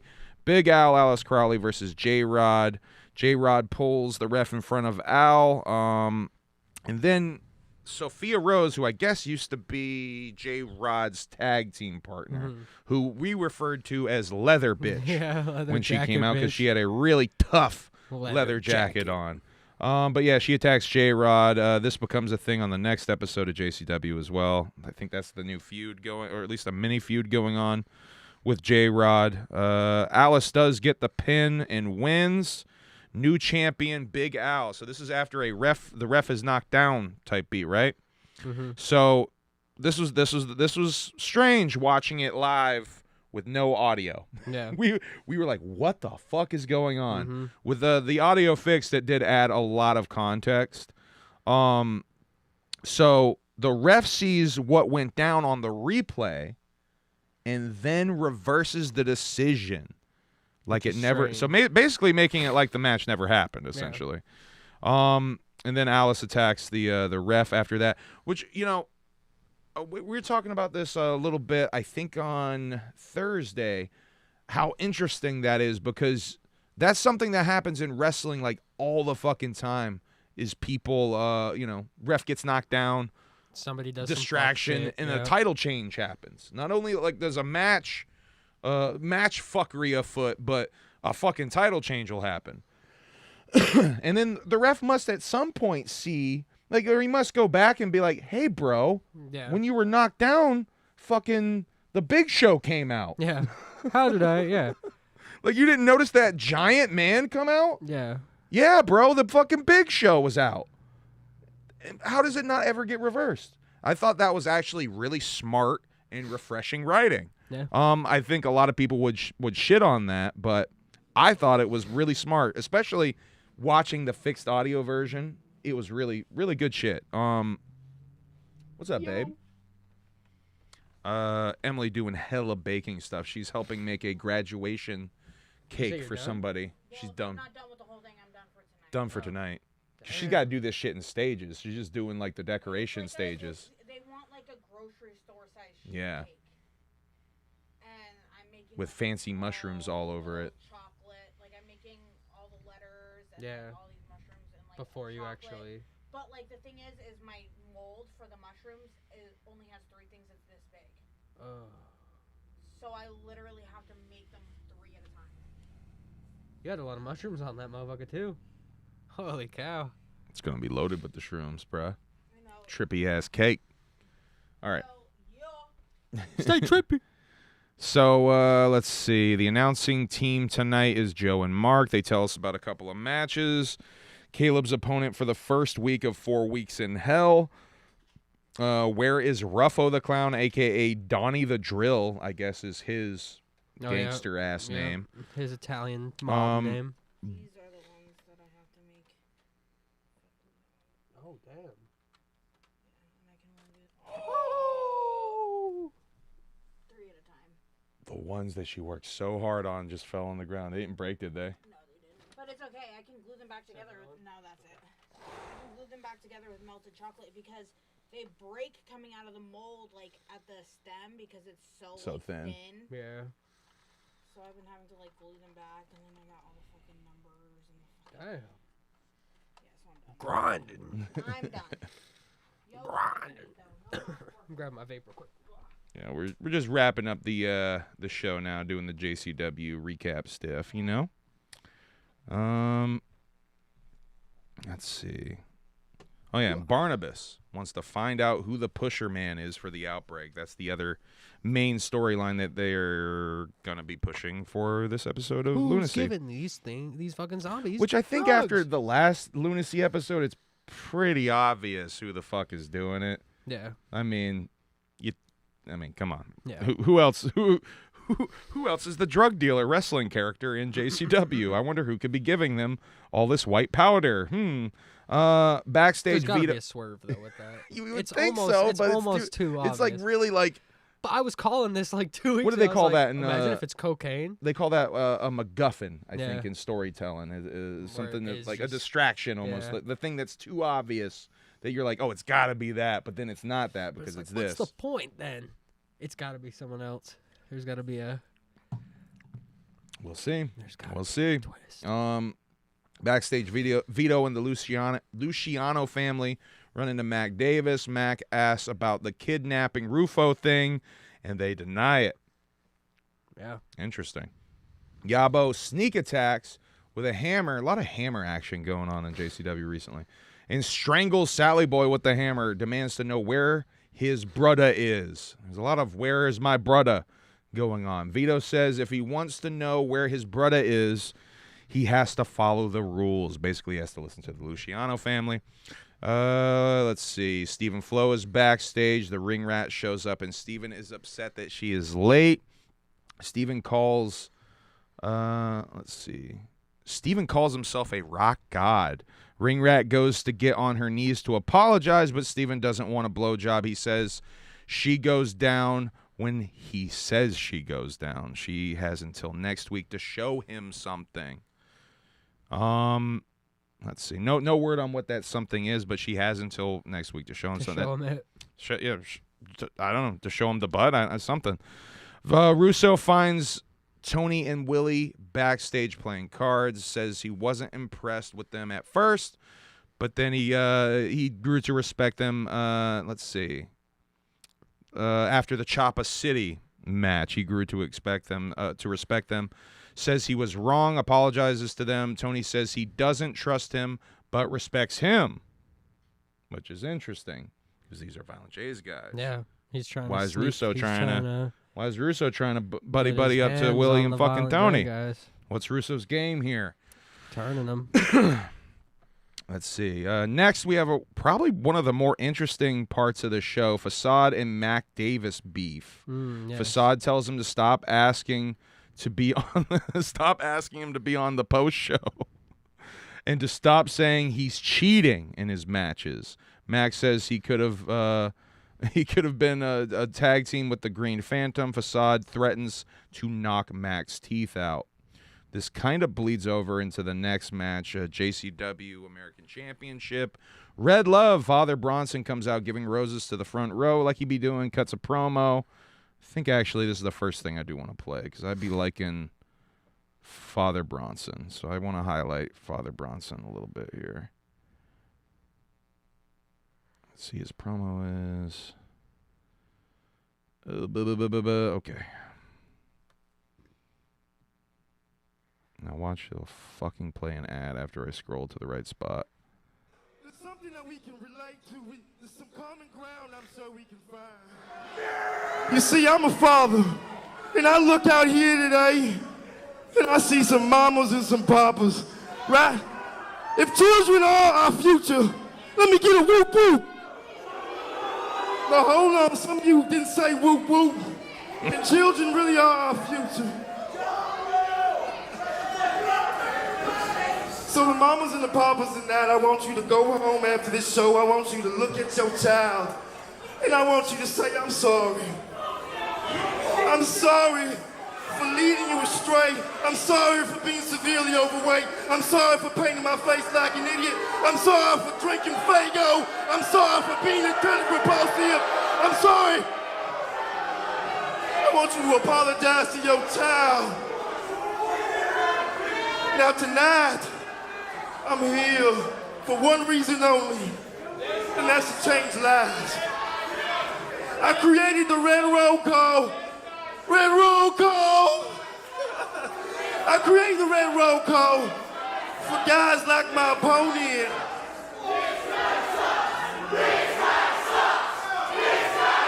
This guy sucks. It's that Red Love, Father Bronson. Facade.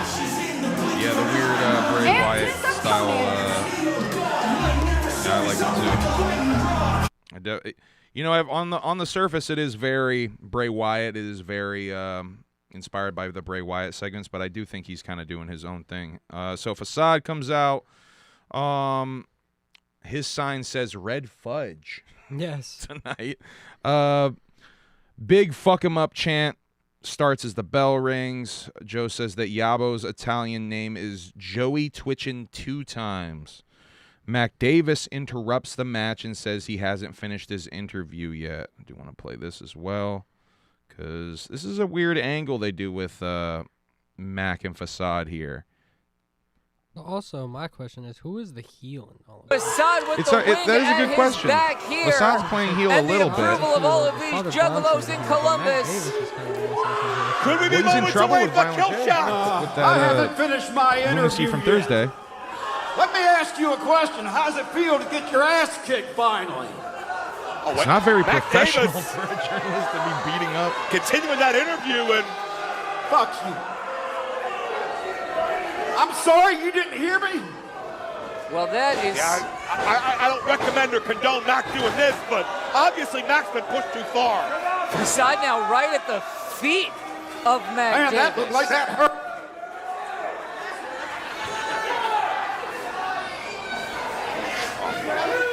Facade just had his moment interrupted. What? And Mac with a shot to Facade. Wow, Mac got the better of him. This match has ended in a no contest. And this started a trend we noticed of no contest matches for the evening. It's a disqualification essentially. Nobody wins. Someone interfered. Yeah. Let's see. Father Bronson keeps attacking Facade, puts him in the clover leaf while the bell rings repeatedly. Father Bronson drops a rose on Facade and leaves. Let's see. He confronts Mac Davis on the top of the rider van ramp gimmick. Mac doesn't want any of Father Bronson, just Facade. Let's see. Choppa City backstage with Vinny Rue. Says that they just got haircuts too. I wonder. We speculated watching this live if they all went to the barbershop as a group. I think you had the idea that maybe they collaborated and all gave each other's haircuts to each other. I think that's the more fun theory. Vinny Rue reminds them that he put them on here. Let's see. You guys got Violent J up my ass now. There's a reason I put that quote in there, I guess. All right. Gold right there. We have to go for it. We found the belt. You guys got Violent J up my ass now. Thank you. That's all we needed. Let's see. Are you going to go out there tonight and fool around with Mercer and Cross? The next one.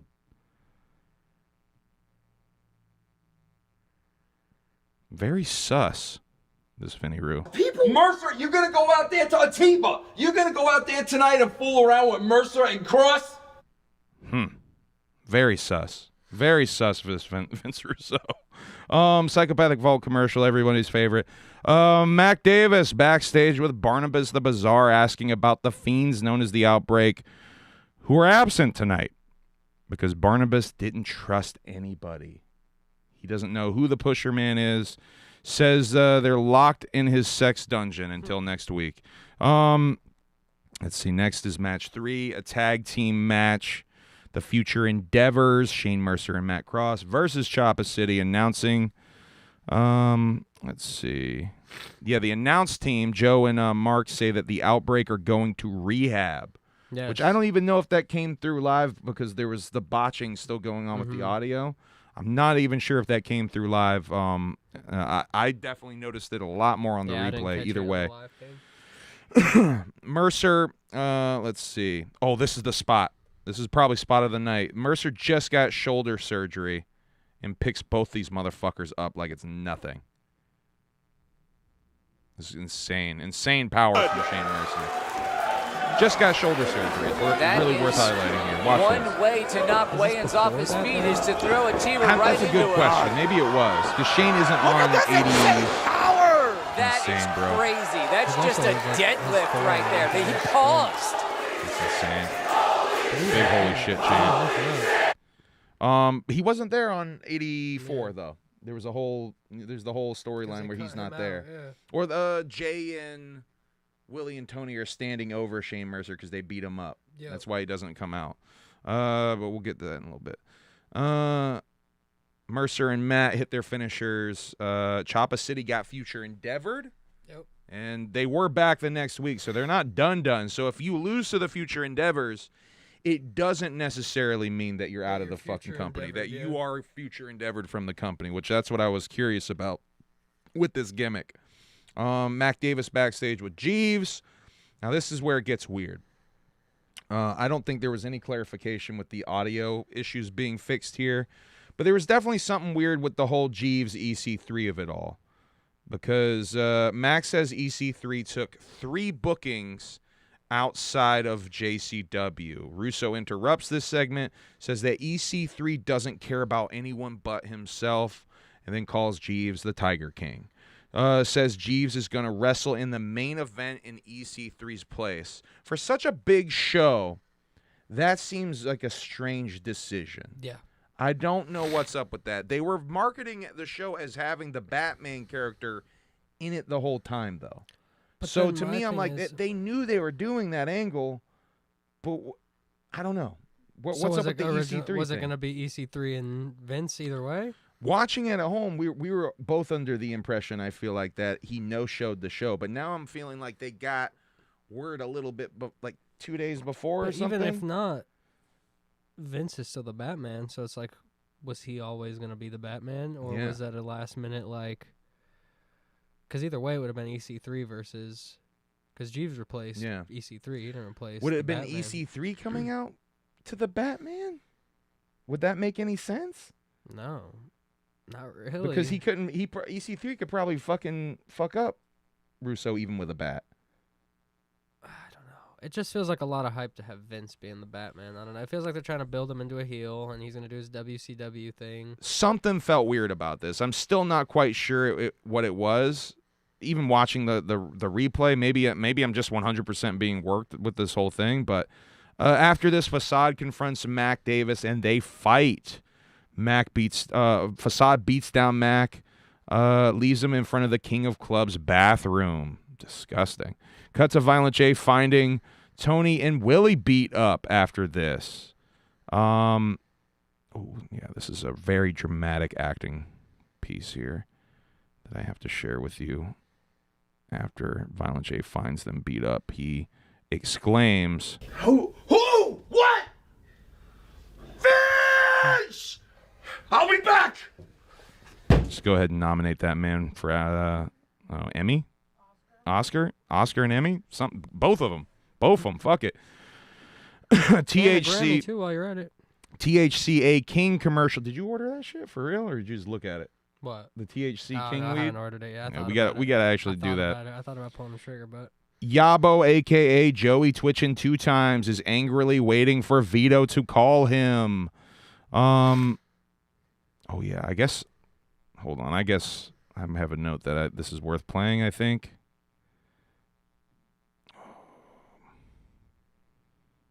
It's a little bit ahead.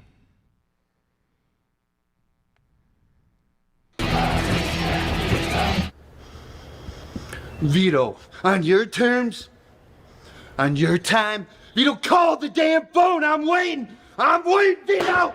Call the phone. Yeah, speaking of... Where's my brother? Never mind. Where's my Violent J brother? just lost that Oscar. Vito, where's my brother? Bravo. Following match is All right, the next match, we have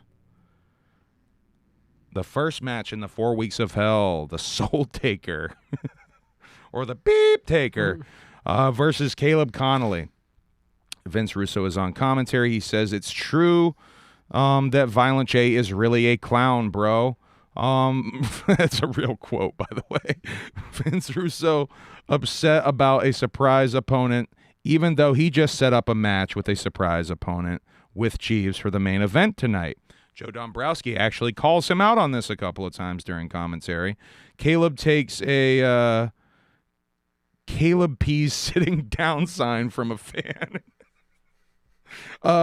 Vince Russo says Choppa City aren't his boys and dodges the question if we will see them again, which we do. Freaking Joe, bro. Joe makes me laugh. These are all just Vince Russo quotes that I don't think we have time for. You think this is funny? I think I was planning on doing a supercut with some of his... Yeah, if I was going to do a cut with the Violent J as a clown thing, I still might go and do that. Yeah, you think he's a... What, are you, a comedian? What are you, Don Rickles? Yeah, I was going to do a fucking cut with some of these quotes.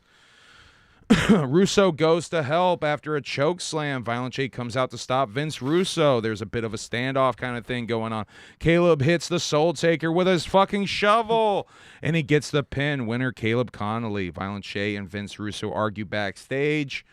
This is fucking awesome. Are you out of your mind? Yes. Maybe the best moment of the whole show. This really got me laughing. All right. Went a little too far. Bro, are you out of your freaking mind, Joe? Yes! You book Caleb against God knows who. I'm out there watching him, and you bring my ass back. Is so good. That's just really fucking good.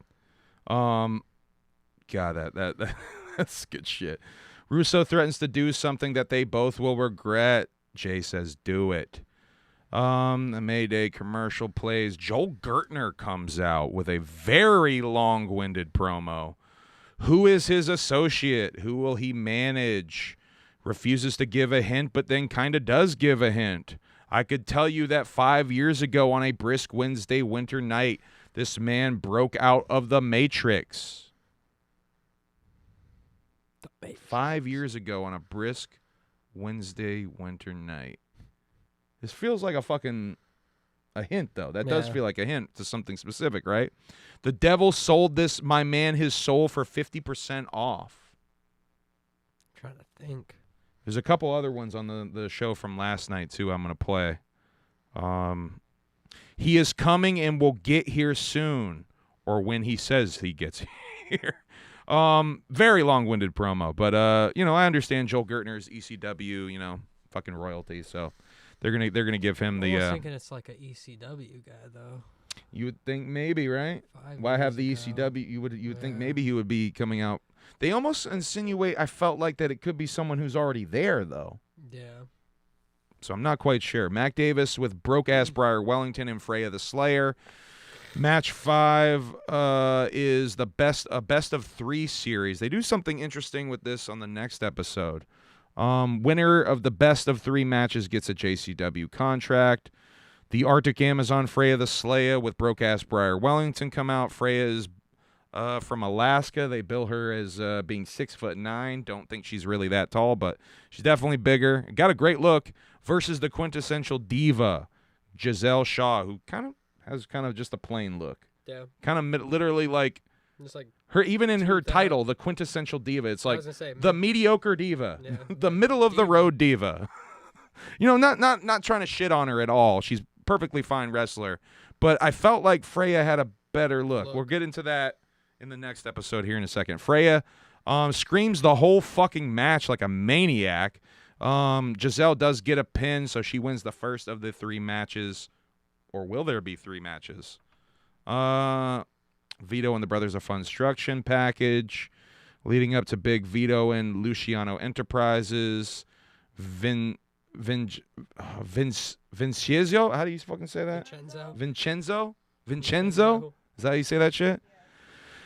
Vincenzo the Vice and Sally Boy. Yabo, a.k.a. Joey Twitchin' 2 times, comes out demanding, where's my brother? Where's my brother? The crowd chant, fuck him up. Vito explains that Yabo is going to do everything he tells him to do, or else he will introduce him to Vincenzo? God damn it. Vincenzo the Vice. He has 1 week to give him an answer. Then Vito attacks Yabo, and they all beat the shit out of him. They handcuff him. They stand him up, beat the shit out of him some more, bring him to the back. So Yabo is basically kidnapped too now, like his brother, but there's layers to this shit. Yeah. There's levels to this shit. Look at fucking Steven right now. Oh my God, dude. What a fucking fat ass baby. God damn it, Steven. A cup gets thrown at the announce team at this person. This person got thrown out for this, I guess. Hold on, let me get to that.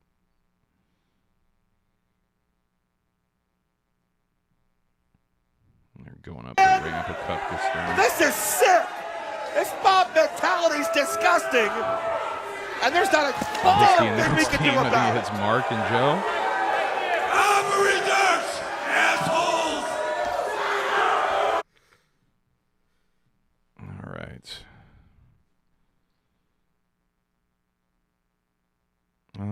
Vince Russo is walking down some stairs at the King of Clubs with a baseball bat. Mac Davis and the women's champ J-Rod says that next week Sonya is going to get a Motor City mauling. Match 6, the main event, Jeeves versus question mark. Russo coming out to say a few words. Jeeves promo about Russo being a snake in the grass. Russo says Jeeves is a mark, an ass clown, a Tiger King wannabe. Reminds us a couple more times that he's from New York. EC3 is brought up. Russo says he brought Jeeves brought EC3 here, but he's on a 3-week tour in Canada searching for Sasquatch. Which, why didn't he invite Violent J for that? Jay would have loved to go to that. Says maybe that's why Jeeves is in trouble, because EC3 didn't invite Violet J to hunt a Sasquatch. Yeah, to the Sasquatch hunting trip. Says, here's your opponent, and then attacks Jeeves with the baseball bat. Is this a match? I'm not quite sure. It doesn't feel like a match. It's just a beatdown. Violent J's music hits, and Russo almost hits Violent J with the baseball bat, even though Violent J's music is playing, and he should know who the fuck is coming out. Jeeves is a bit bloodied up, and they go off the air. So I'm still left wondering what happened with EC3. Do we see EC3 ever again? Is this another fucking Matt Cardona type situation where he's just gone? He got a couple of paychecks and he's fucking out, bro, onto better things, in his mind at least. But this is after he cut that really seemingly kind of impassioned promo about how much JCW meant to him because of how. Let me say fuck on TV for the first time. And fuck NWA and fuck. I don't know. Oh, he actually name dropped every company. He said AEW, so it's like, what bookings is this guy taking after shitting on every major company to where he isn't here? Yeah, I don't know. Unless it's like you said, unless it's the whole thing is an angle. Unless that's what their plan was originally. It feels strange though. Something about that whole thing feels very off to me. Unless, EC3 is technically a J guy. Right. So did Vince Russo do something to EC3?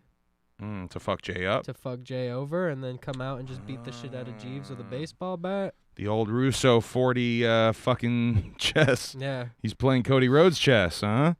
Did he take out EC3 and then blame it on bookings? Or? He might have, dude. He might have. All right, JCW Lunacy 84. This is from just a couple of days ago. Getting everybody caught up now. And then we'll be done after we do this. I think I saw Franklin Goldeth in the chat saying his hand was up. Still not sure what that means, Frankie. Do you have a question, Frankie? What's the question, dog? Is that what that means? He has a question? His hand is up. What's the question, Frankie? Before we start this next round. Should I do a blunt? Let's do a blunt. Let's do a blunt before we start this next round. Frankie, what's your question? Good. Wait for me to clear the palate real quick. And I got more fucking knowledge on this, because my brain is so shot that without these notes, I'm like, I should probably take the JCW notes too, because I do remember this episode more. There was some funnier shit. What do we got here? I'm watching JCW. I don't have questions. I have the answers. Hell yeah, that's the most Frankie fucking shit ever, bro. Okay. All right. So what's the answers? Yeah, what's the answers then? Spill them, bro. Why are you holding on to the sauce so tight, Frankie? Let it go, bro. Frankie, what's your favorite wrestling match of all time? Yeah, Frankie. Let us know in the chat. Is it Fat Fuck Barrel Boy versus who the fuck? Just any Fat Fuck Barrel Boy match. Rest in peace to Fat Fuck Barrel Boy, by the way. I just saw a post about him on Jerry Springer back in the Really? That's crazy.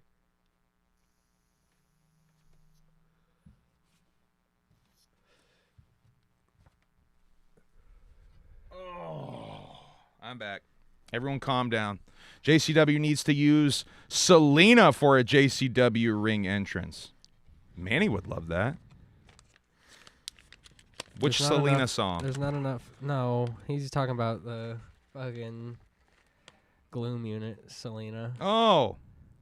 Oh. Fully loaded chopper and it's singing like Selena. Yeah. That's you, Frankie. Frankie, did you see Filipino Frankie from the other stream? See, I know my lore. Yeah. Damn. Emily's kind of mad at you, Frankie. I'm tired of playing around with y'all.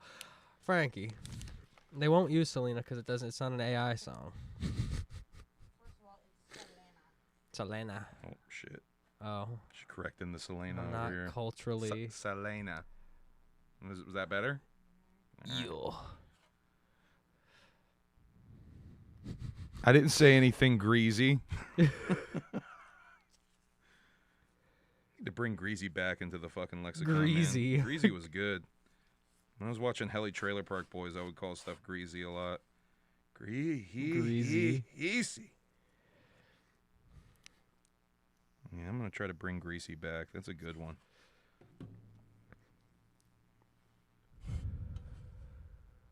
My next album is just going to be a House of Gloom cover album. I'm just going to do the whole Frankie Gold, all Frankie's parts. And then Odious is going to be Acetone. It's going to be a Do the Death House of Gloom cover. Man, thank God for AI. You can just fucking... We could just do that. We could just put our voices over it. And Suno. What's that fucking, Looney Tunes be doing that with Devereaux Beats, bro? He's still doing that. I think he just dropped another fucking song with one of those fucking AI split fucking Devereaux Beats.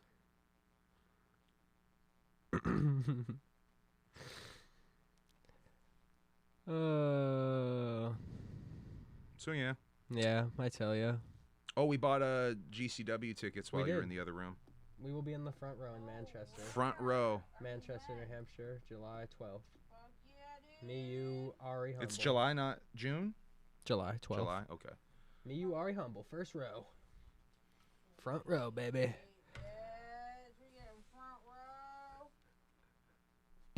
You can win Trash Fire doing that. That's pretty funny. It's done, though. Lock in. Well, yeah, how am I going to do that now? They're not doing it next year. I saw that lighter on the floor. I would. Is that pink lighter work? That one doesn't work, but this one does. This one does. That's the lighter I was looking for. Yeah. All right. Now, JCW Lunacy episode 84 from this past Thursday opens with a red tinge sepia tone style promo of Vince Russo looking at a bag of baseball bats, reminiscing. They do the little opening gimmick and the last week on gimmick.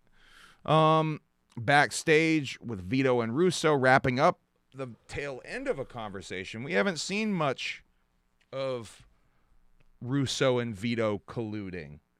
So I thought it was interesting that they opened this episode with the end of a conversation and showed Italian World Order. Just kind of reminded us that they are still a thing and they are still kind of working together. I thought there's a reason they're showing us that.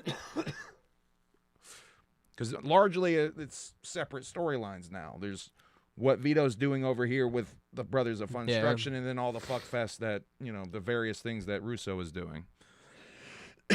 Kerry Morton shows up. And Russo brags about having a bat that broke Jeeves' ribs last week. Kerry is pissed off that Russo took away his insurance policy. JCW offers fucking health insurance, bro? Name a fucking another... I mean, kayfabe. Name another fucking wrestling company that offers fucking health insurance, bro. It don't exist, bro. It don't exist. I did that first. Violent J is treating these wrestlers to health insurance. This is insane, bro. No wonder it's $10,000 a fucking episode or whatever the fuck he said it was. That's crazy. Well, when you're eating as many Fago dogs on tour that they are, you need a health insurance policy. Oh shit! Shouts out to Fago dogs though. They are good. Let's see. Where do we go next? Kerry talks to himself in the mirror. This is actually it's pretty funny. This whole little bit he does about talking to himself. Kerry Morton. Wait, did a special treasure, in that man. opening spot, is that when Vince says that he's taking on the Future Endeavors 2-on-1, or is that later in the film? Am I tripping? Is this when that happens? Okay. Kerry demands it. Yes. Kerry he's demands very confident the 2-on-1. about it. He wants it. Curiosity always kills the cat. And I was looking at myself at the gym the other day because, damn, I look fucking good. And I kept on looking at myself in the mirror, and I was talking to myself, and the reflection was talking back to me, and it was saying, might be Kerry schizophrenic, Morton, guys. you can be anyone that you put your mind to. And the I was just reflection was talking back in the back mirror, to and I him. said, you know what, Kerry, you're right. And so I came in the office out of curiosity, but also for a reason the to man's tell legit you. insane. Tonight, in the main event of JCW Lunacy, you need to make the match official. Shane Mercer and Matt Cross versus Kerry fucking I'm not joking. There's nothing to laugh about. So yeah, he wants to be future endeavored, I guess. Yeah, he demands the match. That Russo makes the match. So that's the main event tonight. The future endeavors, Matt Cross and Shane Mercer versus Kerry Morton in a handicap match. The Biker Twinks versus the fucking Biker Twinks, bro. You need to... versus Kerry Morton. Barnabas and the Outbreak say they're going to rehab, but he finds a big bag of white powder on them. And I think if you're an eagle-eyed viewer, like I know many of you are. Listen, I appreciate you both going out of your way to look extra. Look at you. You look so handsome, my handsome boys. But stop doing that. Cut it out. Listen, today, this is the last straw. Rehab today. It has got to work. Now, stop it. Let me check. Let's see if there's Dom, anything we're gonna on be you down right now. next week, Knock it homie. off. Let's see. Okay. You stop that shit right now. Wait, hold on. What the fuck is this? What the fuck? Get your fucking hands on that! I told you! Listen straight up! Now the size, the shape. Today is the last opportunity color you have! Otherwise, that powder this is fucking... should be a clue. I think it should be a clue. Excuse you. That was not a I'm just fart. kidding, I promise. I promise. Whoever fucking smelled the Delta, dude. I didn't smell it. I heard it. Whoever heard it, fucking turd it. Whoever heard it, turd it. Hell yeah, bro. Oh, shit.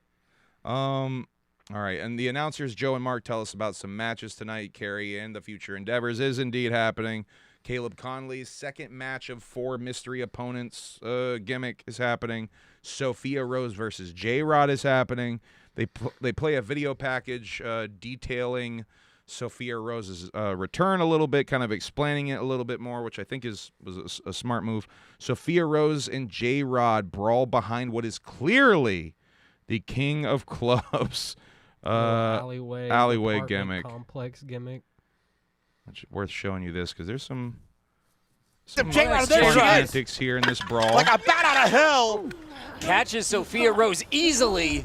This is the Motor City Mauling. Obviously, no ring, no rules. And I don't even see a referee. This is just a personal vendetta between former tag team partners. Oh, keep in mind, once upon a time it was Sophia Rose disguised as one of our Lunacy ring girls helping J-Rod win a matchup. But now Sophia has that women's title right upside the head of J-Rod. This friendship's completely evaporated. Well, J-Rod did not. Oh no! Wait a minute. That was the pet waste. Yeah, the pet waste garbage container, and tried to use that as a weapon. And now J-Rod, that spear, a rib crunching spear, damaging in the ring, but Not even the pet more. waste. Shove this shit in yours. Oh my God! Just smearing that those feces in the face of Sophia Rose. And wait a minute. Danny! I forgot about Danny the Mo. Rubbermaid, too. Well, Danny Mo has been on edge recently. We're not sure what the deal is with her, but she's taken it upon herself to get involved in the Motor City Bowling, and she's got the trash can. What does Danny even have to do with this? What is she? Oh! Anyway, so Danny Mo beats up these bitches for a while, and she steals the JCW Women's Championship, which is an angle they just did 2 weeks ago with Chopper City stealing the tag team championships. A lot of thievery. These dude JCW. Thievery. A lot of fuckeries going on in Yeah, JCW a lot of fuckery, recently. a lot of no contests, a lot of title thievery. Somebody needs to get this roster in check, all right? And I think- don't know if it's going to be Jay or Russo, but one of them. I think there's only one man. The Green Bastard. Shaggy too dope. Shaggy can't wrestle, though. No, I know, but he's the only one who can get the roster in check. Shaggy did express interest recently on the Shaggy show about wanting to get a little bit more involved with JCW. Get him or on commentary. something. If you're not going to get Jay, for at least real, get right? him on commentary. For real. He Yeah. would be great on fucking commentary. But they did use Jay a little bit. They did. With and this it was episode. They did genius. use him a little bit for that shit. All right. Violent J and Mac Davis have a talk about getting involved with Facade last week. Vince Russo and Violent J. Let's see. Russo has his bat. Vince Russo says that he is an adrenaline junkie from assaulting Jeeves last week.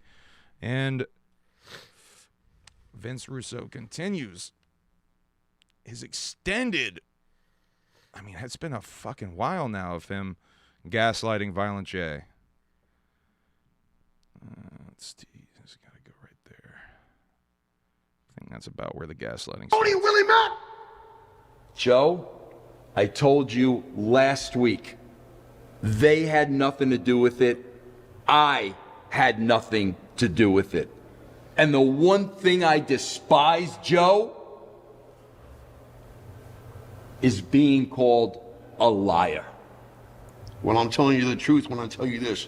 You're falling apart, Vince. You're fucking falling apart. And it feels so good. He's really heating up. So next we have Yabo, a.k.a. Joey Twitching 2 times, Listen to me. No one cares about you. Listen. who was kidnapped. But apparently, where's my brother? Where's my brother? Apparently there's stages to this Luciano family kidnapping scheme. Now, Yabo, or Joey Twitching 2 times, he's at a higher level. He's not quite hidden from the public level. He's kidnapped but paraded around level of kidnapping. Yeah. Ruffo is completely in hiding. They have Ruffo in a trunk somewhere, in a room, in a closet somewhere, tied up, I guess. Or maybe they unalived him. Saw type beat. They already unalived Vincenzo and brought him back to life. And they didn't even explain that. That's so. the thing. What people don't talk about is these guys also practice Witchcraft. fucking, yeah. Witchcraft. Then Straight up black magic. They are practicing. Underestimate that. They are And by these people, we mean all Italians. Italian people. No, they literally brought bro back to life, and he didn't even look dead. Yeah, it's crazy, bro. I hope they answer the question of what happened with Vincenzo, especially now that we know his name and I can almost pronounce it correctly. Anyway, Vito shows up, says that Yabo has a match with Sally Boy and Vincenzo, the Vice, against Cocaine in the Outbreak tonight. Cocaine in the Outbreak, huh? Now, is that a MacGuffin, or is it just straight up That's what I'm telegraphing saying. It's it? almost like, I don't know. It feels like there's got to be a swerve. It's a little too on the nose to have that be the actual Pusher Man. Pusher T. Pusher Mr. T. Match one of the night is Caleb Connolly with Vince Russo against the second of 4 mystery opponents from outside of JCW who will be challenging Caleb. And we get Ernest the Cat Miller coming out, which was a nice surprise. Russo gets in the ring and Ernest cuts a promo. It calls Caleb a nobody, questions why he's even here wrestling him. And it seems like Russo has to kind of convince Ernest the Cat to even do the match. Caleb grabs the mic and has a fucking... He says some... some pretty funny things. Some... I have a question about who wrote I have a question about who wrote the promo, Caleb. Or who coached him, at least, on the promo Caleb gives. It was a decision. All right, hold on. For the Karate World Champion! And with one shot, Caleb's been knocked out! Get down here, you about to count your motherfucking ass. This match... See, I went too far. Disrespected by the 4th best Mortal Kombat character WCW created. Right about here, Quentin Tarantino wrote this part, I think. I suck dick, your mama sucks dick. This motherfucking James Brown, Muhammad Ali motherfucker better have his mama call somebody because I bet he's sucking a little dick too, unk. Things have gotten blue here at Harpo's. You want this smoke, motherfucker? I know your game. I'ma give Ernest the Cat Miller the smoke.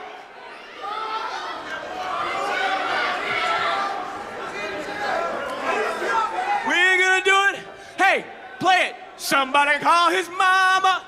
Oh, wait a minute. That's the end. Slide up sidekick for the Karate World Champion. And with one shot, Caleb's been knocked out. Get down here, you about to count your motherfucking ass. This match has not yet begun. But the cat got a shot in on the chosen that's the one. end. I think that's the end of the match. Caleb, oh wait, Caleb gets the roll up. That's right. There's a fucking bit of a swerve here. Hold on. Of course there's a swerve. Caleb did Of course there's a swerve. You guys want a match? Ring the bell. And Caleb's not going to get past the second stage of hell. Week 2 of 4. It'll be okay. He doesn't know what he's saying. You can't, bro. He doesn't know what he's saying. Bro, relax. Relax, bro. He doesn't know what he's saying. And Russo and Ernest Miller still getting into it.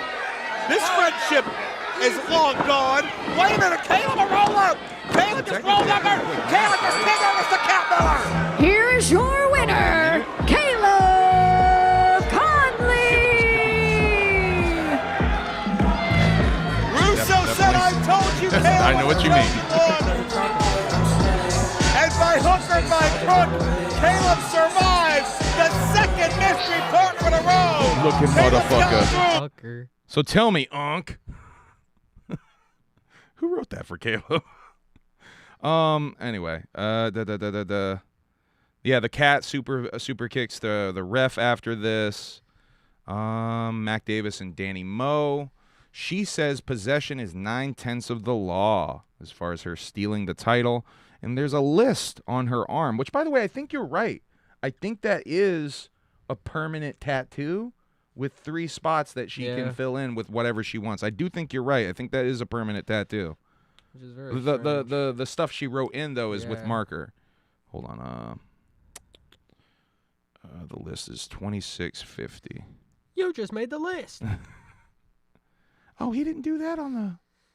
I was hoping he would do that on the show. He didn't do it. He didn't do that on the show. That kind of sucks. Open it up.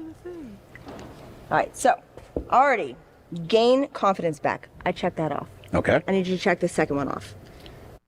So gain confidence back, JCW women's title. She has Mac check it off. And the last one, F ? Over. So that basically the point of this segment is who is ? Right. Question mark. Who is she effing over? Yeah, who's she about to F over?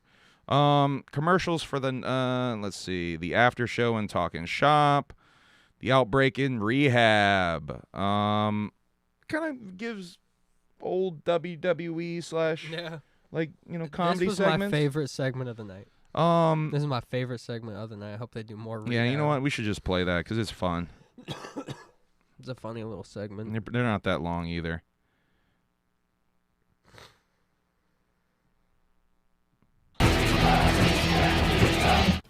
Hi guys, welcome to Rehab. I'm your counselor, Tamara. Hi, Tamara. I'm gonna have each one of you guys introduce yourselves. You're gonna tell me what your name is, what drug you're addicted to, and how long you've been sober. I'm Dan. Hi, Dan. I'm addicted to methamphetamines, and I'm 0 days sober. Hi, my name's Prophet. Hi, CrossFit. And I'm addicted to cocaine. I've been sober for 1 day. Yeah. You kind of talk here.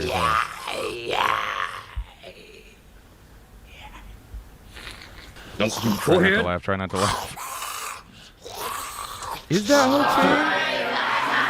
okay? Prophet's a ring girl. Enough of this! This is ridiculous! Now listen, this is Jackson, and this is Abel. And listen, counselor, please, this is our last resort. We absolutely need your help. Listen, these two buffoons, they are literally addicted to everything. Alcohol, marijuana, pills, cocaine. For fuck's sake, they've been sniffing gasoline out of people's gas tanks. I love Listen, Barnabas' tomorrow, acting I don't in need this- help in tomorrow. this frantic I need help today. So role. please, let the recovery begin. We get Please a couple welcome more my of those. special guests. Next, we have, I think, an in-ring segment. Oh no, we got match 2, Choppa City. We are not booked and have no choppas to suck. So Bruce Wayans really on a roll with the botching. I don't know if it's botching. I don't know if it's part of their just gimmick. I think it's almost like a joke that they just do this. Say silly shit. Yeah, I think that's what it is. Oh, I went up. Damn it. Because he says a lot of silly shit. So if he's just genuinely fucking up what he's supposed to be saying. But why are you sucking their chopper? 10 pounds. I think he's dyslexic. I think is what the joke is. This is the Rocky Mountain Dragon, Atiba.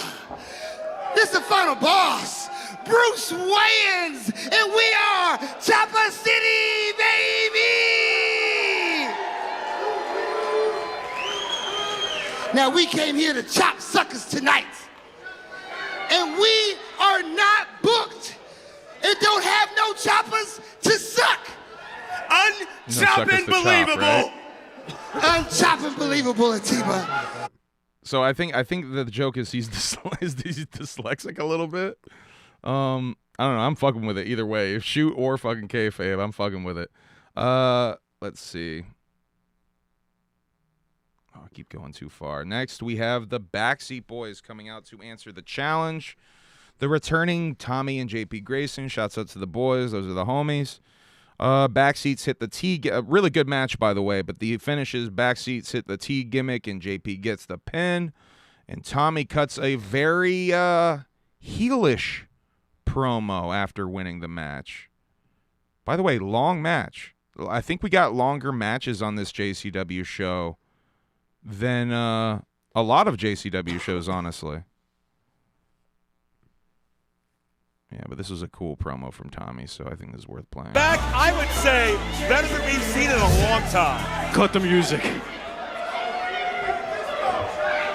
The last time you saw us, we were in a GCW ring fighting for Juggalo Championship Wrestling. And go figure, none of you ingrates appreciated what you did. When my partner's talking, all you people shut the fuck up! Whoa. Do it again, you missed by a mile. I like this attitude from Tommy. No, dude, this isn't the Backseat Boys. Something's wrong. You suck big champ. Tell us how you really feel. Tell us how you really feel, because I you're like looking that at the energy, best tag guys. team here at JCW, whether you like it or not. Hold on. New Thomas, I'll answer your questions administration. in a second. Doesn't matter who's in charge. In case you forgot, we are Tommy and JP Grayson, the Backseat Boys, the greatest tag team in JCW history.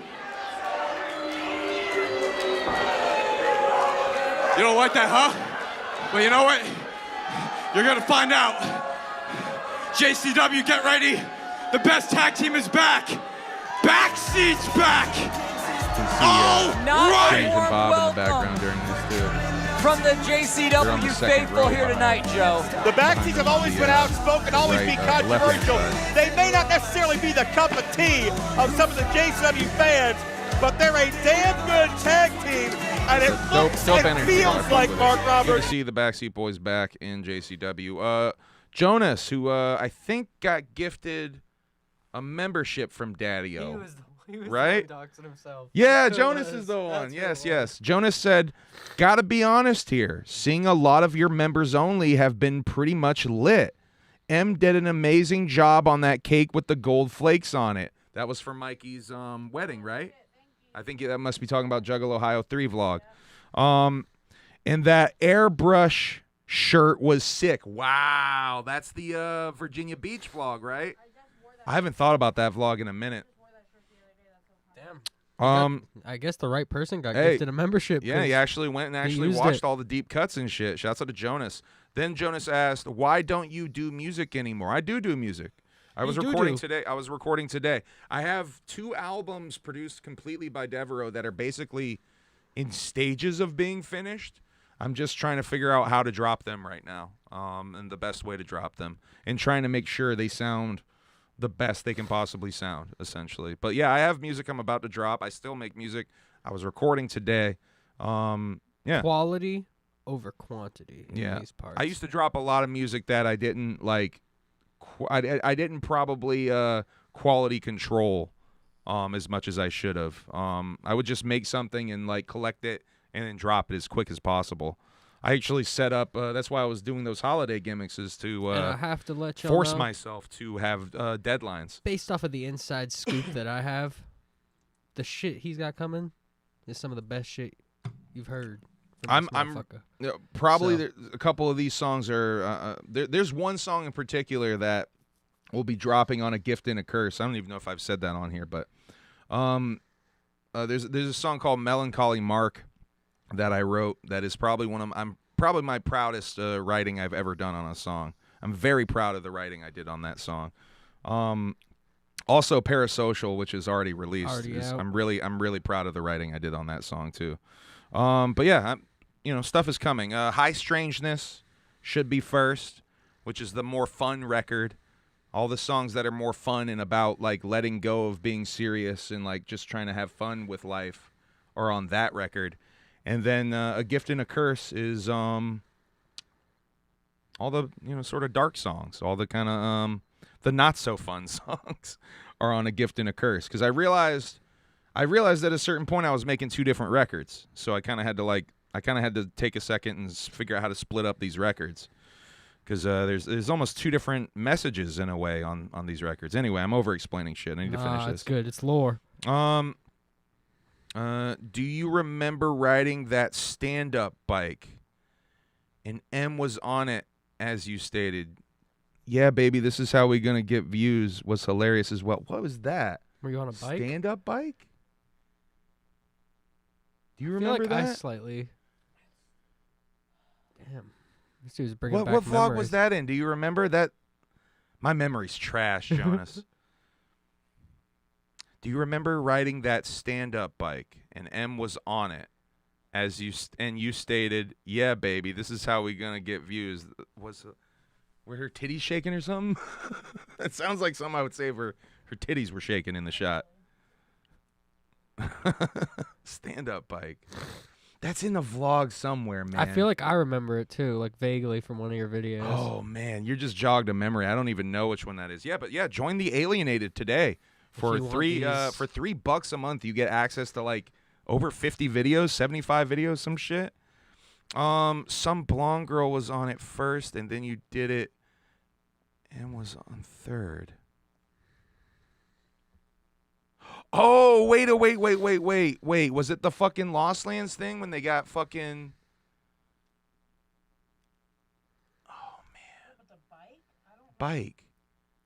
I'm thinking of the dinosaur where y'all got wet. Yeah. Oh, God. I'm... You had to wiggle your butt. Fuck, man. This is how we're going to get views. That's funny. Stand-up bike thing.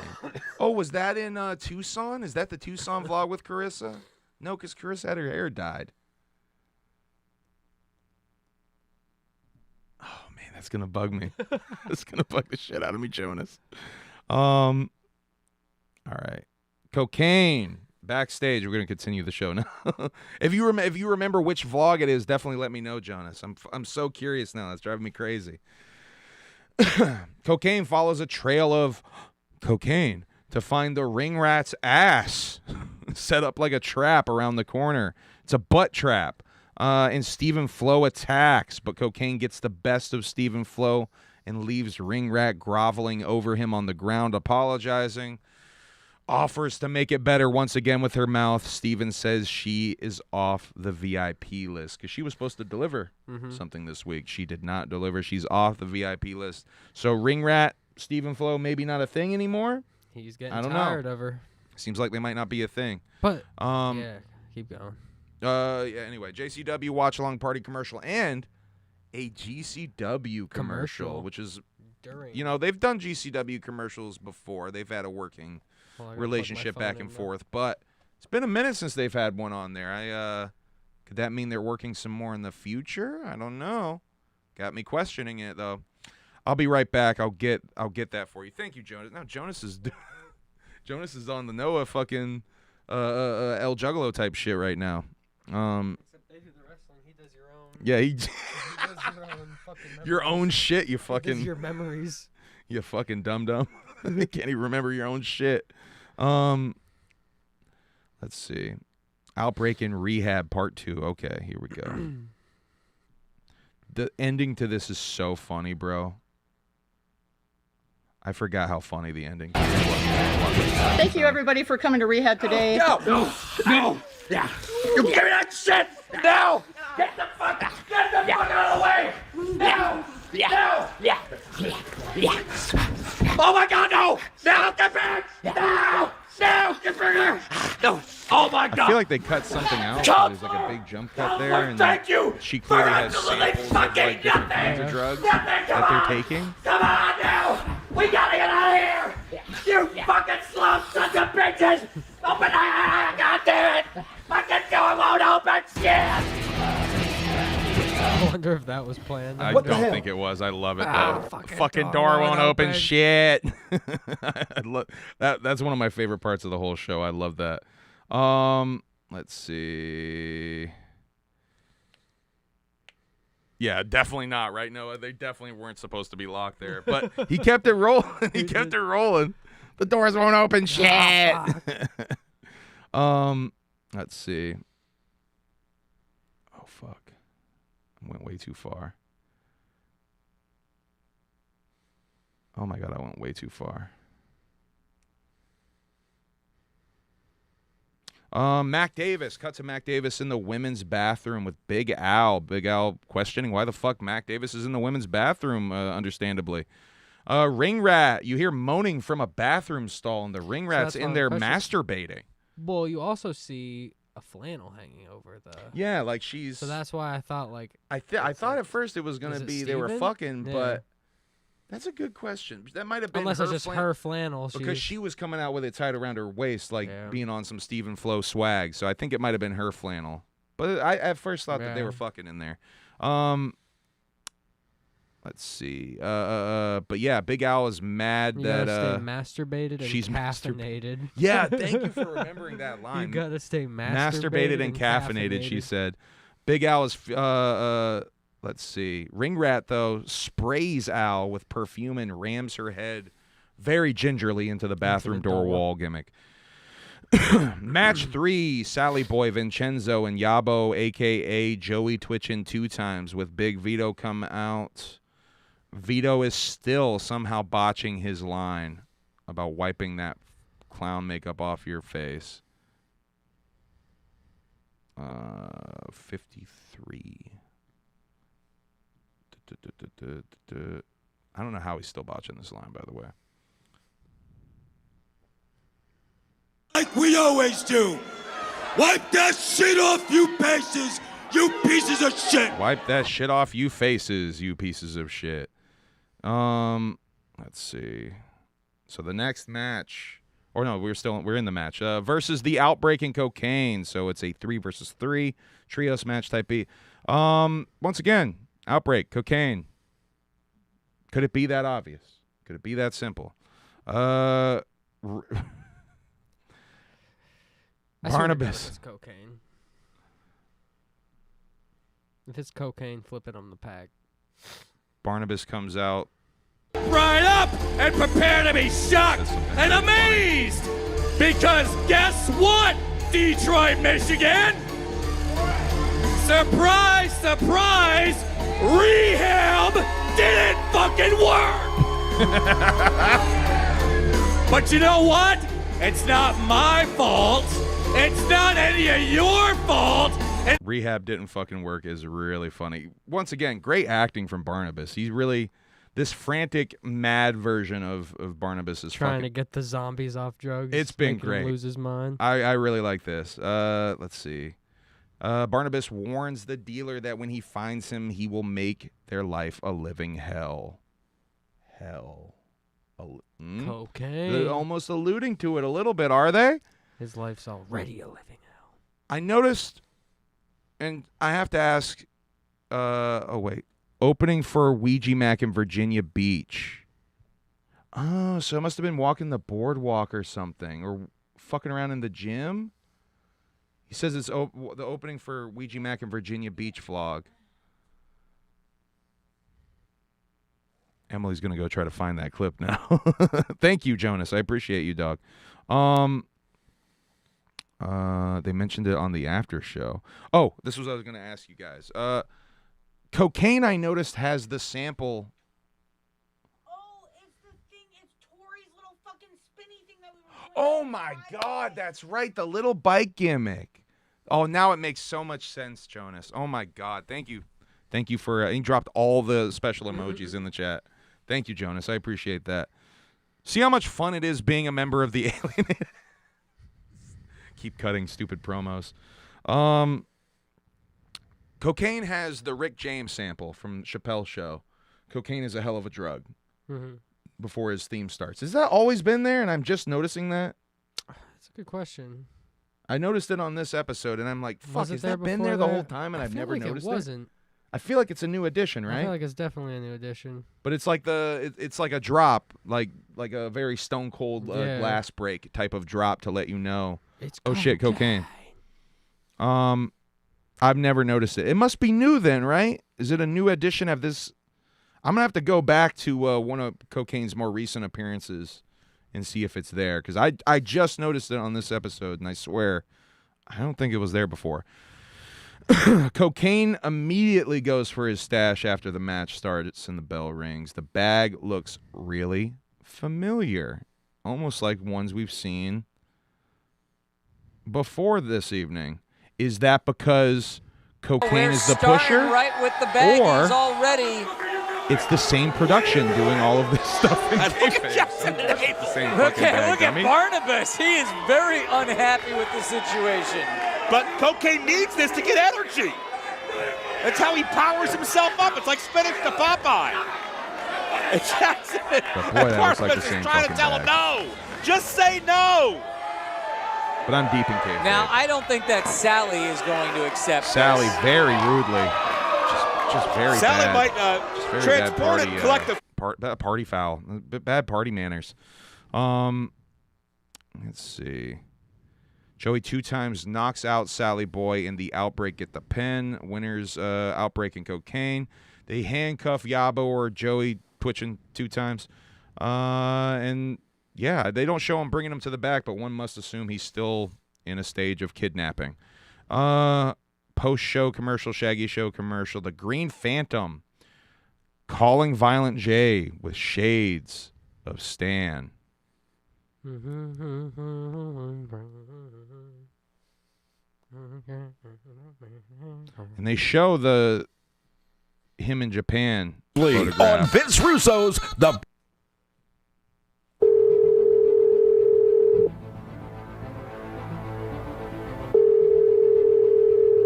So the Green Phantom is not done.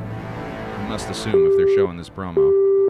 See, he's there. Please in leave Japan. your message after the tone. I knew he went on the tour with What's up, Jay? What's up, boss man? I wish you'd pick up. I've been leaving you tons of messages. Part of Jay's Kiss I the embarrassed Canvas you, tour and shit. especially in front of Vince. I let you And down, Jay's brother. I'm reference really to sorry about seeing that. him in Japan. I didn't Yeah, realize. referenced it. I underestimated the lunacy That is JCW. How is that supposed to prepare for pizza and bees?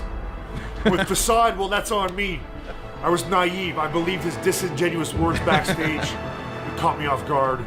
Sneak attack, if you will. Nitsuguri right out the block there by Facade, and that's it! All that to say, JCW still needs a hero. JCW still needs someone to save it. And I'm the one to save it. And you owe me. Because speaking of saving, I saved your ass in Japan. Yeah, it's a very clearly I'm still that Ribera jacket wearing motherfucker. Well, not the same mask. So JCW should get with the green. Psychopathic Because I'm the ride hero on the it side needs. of it. And you can't measure a hero how many times he gets knocked down. A true hero is measured how many times he gets back up. And I'm ready to get back up. Right up, baby, for JCW. Let JCW get with that green. Call me back, please.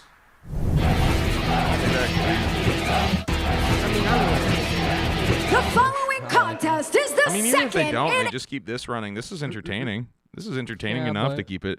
CJ Doyle, yes, from Slam TV. Isn't Canadian, so it can't be him. Shutting down the CJ Doyle theory that has been in our chats a little bit. So it can't be him. No, Green Phantom is just Green Phantom. Yeah. He's just his own guy. He's wrestled in GCW and stuff. He's done death matches. Match 3, second in the 3-match series to determine who gets a JCW contract. We got Freya the Slayer with broke-ass Briar Wellington versus Giselle Shaw, the quintessential diva, they calling her. Now, like the previous show, they do something here very unexpected. Briar Wellington goes to distract, and it backfires. Giselle gets the pin. Winner in 2 matches. Best 2 out of 3, so there is no third match. Just takes the dub. It is Preston. Preston on stream, getting on Koski's lap. That's crazy. But yeah, that most wrestling angles I feel like would just do the 3 matches, you know? So this is kind of surprising and in a way refreshing. Although I do feel like Freya the Slayer probably is a better look. I don't know. What are you putting your butt in the mic for, dude? That's rude. Oh, my Oh, he's being really lovey, dude. Oh, my goodness. Did you get into the fucking catnip, Preston? Did you guys find a stash of catnip? You being really cuddly right now. That's crazy. Yeah, like, it's like he has finally, like... Oh, dude. Look at him. Making biscuits in the air, little guy. He being really nice. That's adorable. Very rare that you get a Preston appearance on the stream and him being so nice. Oh my god. Bless you. What the hell was that? Oh my He's god. being crazy right now. What are you He wants to doing? I think he wants you to scratch his belly, bro. Yeah, he does. Yeah, that's totally what he wants. He wants you to scratch his belly like a puppy. All right, we got a THC King commercial. Mac Davis in-ring interview with Father Bronson. Mac asks if he's a preacher or a pastor, and if so, what denomination. Red Love channels and quotes Marshall Mathers. Controversial decision in 2026 in front of a Juggalo crowd. Do they care? A little bit. I think they cared a little bit. 22:35. I think it depends on how many old heads are there.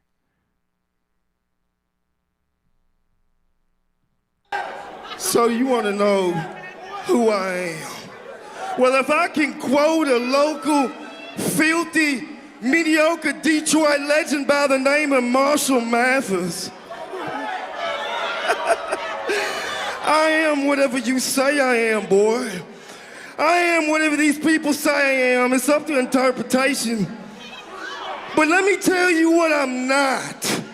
How about that, Mac? I'm not a liar, much like these people. I'm not a coward, much like these people. I'm not filthy. I'm as pure as they come, Mac. I'm as pure as they come. I'm not a theme song. I'm not a gimmick. I'm not a stupid hand gesture. What I am is the inevitable. You see these people, they float around without any real Yeah, you can see purpose. Stranger Bob in the back These there. people, they're lost. These people don't understand why they're here on Earth, Mike. How sad is that? It's incredibly sad, isn't it? Yes. But Mac, I know why I'm here. I know my purpose. Tries to seduce Mac a I little know bit why here. I'm in JCW, Mac. You wanna know why? It's to spread red love to all my friends.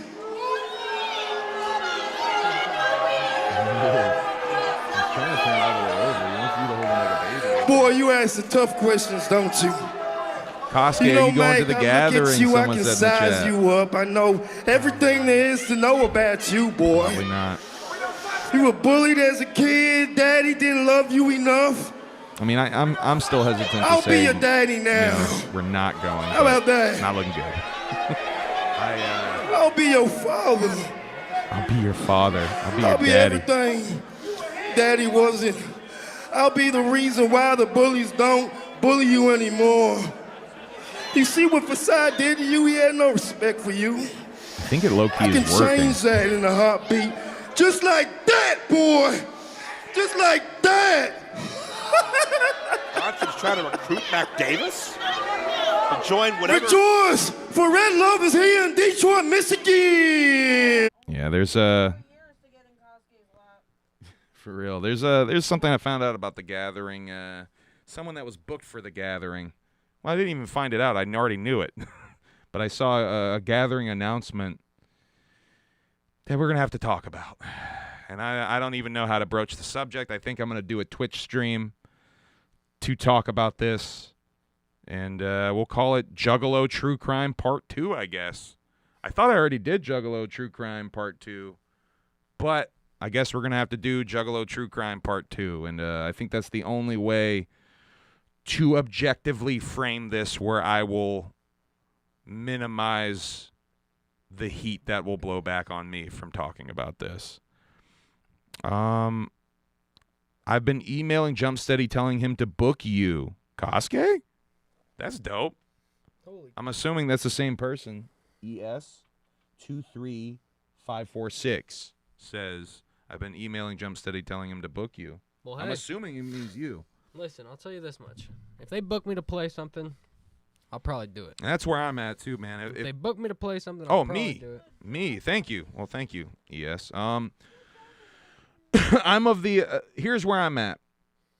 If Psychopathic were to be like Humble Among, if would you like to play a stage? If they directly ask me and I didn't even submit, I'm gonna pull up because I don't want to disappoint if they're tapping me to be like, hey, will you come play?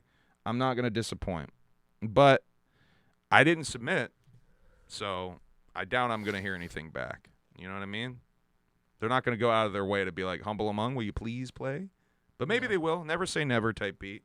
But if I get tapped and they're like, hey, will you come play? I will. I mean, I gotta. Because that, I want to show that I'm not going to disappoint, that I'm ready to pull up if I get tapped to pull up. Shouts out to Josh Klein in the chat. Tomorrow we're going to be doing a stream on Josh's channel. Whoops up, whoops down. 11 a.m. type beat again. I believe is the plan. Talking movies. I did watch a pretty interesting movie that I'm gonna talk to you about tomorrow, Josh, on some Ozploitation shit, Australian cinema shit. I have an Australian horror movie I want to talk about that was really fresh, honestly. Horror. Yeah, Emily said it was all right. It was good. I really fucking dug it. I've been meaning to watch it for a minute. All right, let's wrap this stuff up. Offers Mac Davis to be his daddy. Facade comes out. His sign says, fuck Mac Davis tonight. Demands an apology from Mac Davis. Mac Davis hits a low blow on Facade. Father Bronson stomps Facade's junk and puts him in the clover leaf. Leaves him with a red rose. Oh, my God. It went all the way to the top. That's so fucked.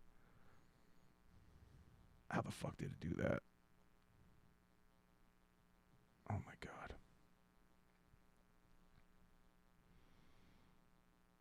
So many notes, bro. It's ridiculous.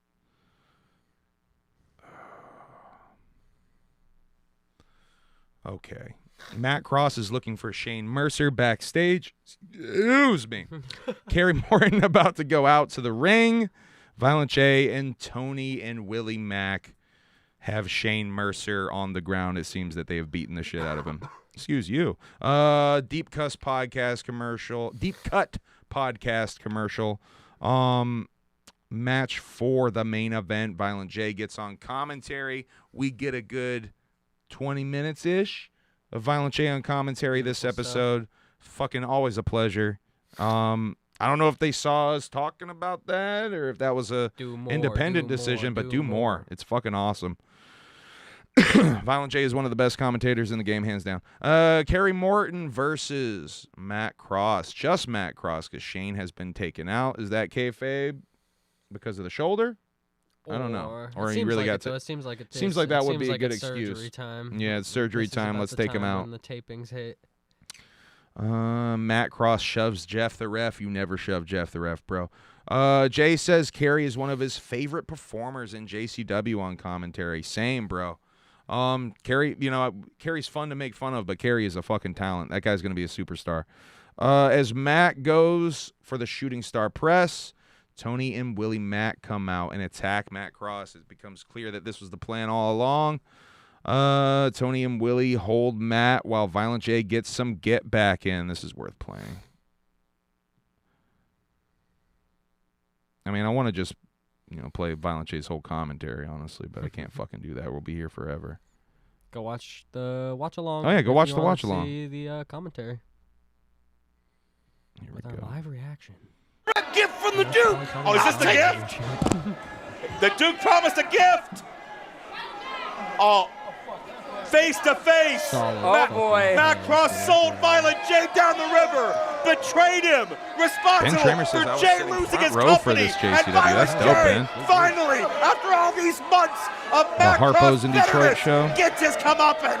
Raining down fists. And next week is Saginaw. Cross. Gorilla. Activate gorilla mode. Violent J sends a message. You may be Vince Russo's goons, but this is still Violent J's playground. Violent J sits down and watches a good hour to hour and a half of strictly gorilla videos. This is a fun fact that not a lot of people know, but it is a true fact. No speculation here. This is actually 100% true. Jay texted me personally that. Why would anyone believe this horse shit? It hypes him up. It does. You can It tell. Inspires the matches. It inspires the wrestling matches, the writing process. Gets the juices flowing. Good hour to hour and a half of gorilla. He calls it gorilla video warfare? time. Oh. All right. I need to finish the fucking show already. What are we doing? We'll be here all night. Just going on a fucking stupid tangent about Violent J's gorilla videos. All right. They bring Matt back to the ring. I almost busted a nut in my panties. I gotta play you guys that. I think I wouldn't play you that. Context, that's crazy. Someone's gonna clip that. Let him Right clip to it. Matt Cross's Fuck it. face, and Future Endeavors has officially gone up in flames. It's been fun, fellas. Oh, yeah, I missed it. I'm looking for All right, Duke. Thank you very much.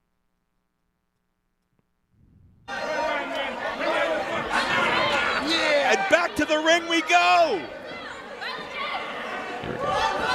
They're not done with the assault yet. And it looks like that must have felt so good, didn't it? I almost busted a nut in my panties. Oh, wait a minute. Of course. I can't let that not get played, bro. Let's see. Oh, Tony hits the meteorite. Willie Mack hits a splash. Jay heads to the ring, too. Hell yeah. Payback's a bitch, Matt Cross. Extreme close-up with Violent J. Violent J very happy to see Matt Cross get some payback here. Well, if indeed it was Future Endeavors that perpetrated that attack, that he doesn't they may have learned some boundaries when it comes to messing He was very with the insistent on Duke and letting his it be known, boys. too, that he's upset about this. Hell yeah! Payback's our bitch, Matt Cross! He's so fucking Oh, I haven't seen Violent J this happy in months. That THCA fucking. It is great to see. Lemon Fury or whatever the fuck. Kerry Morton is still somehow in the middle of all Get of some more this. get back. Remember that Jay game? gets One a of these things is not like the other. Yes. I would leave too. I think they eventually throw Matt Cross out of the ring at Kerry Morton to get him the fuck out of here. Fuckfest match. Another fuckfest. Yeah, Kerry's Fun, upset though. It was actually It was fun. a pretty decent match. It was fun, but it leading was up to definitely it, a fuck. actually. It was a fuckfest at the end. I'm not talking much about it, but the actual wrestling in this match was actually fucking top notch. It was really good. Yeah, they do toss Matt out the ring at Kerry, and then they cut backstage to one Joel Gertner, looking very much like Big J Okerson and Ill Bill had a baby. He teases once again who is coming. I'm gonna play you guys this section of the promo because there's some more clues as to who is coming. 154.10. It's Violent J and his panties. Here's my thought after these. I do have a guess after this series of clues.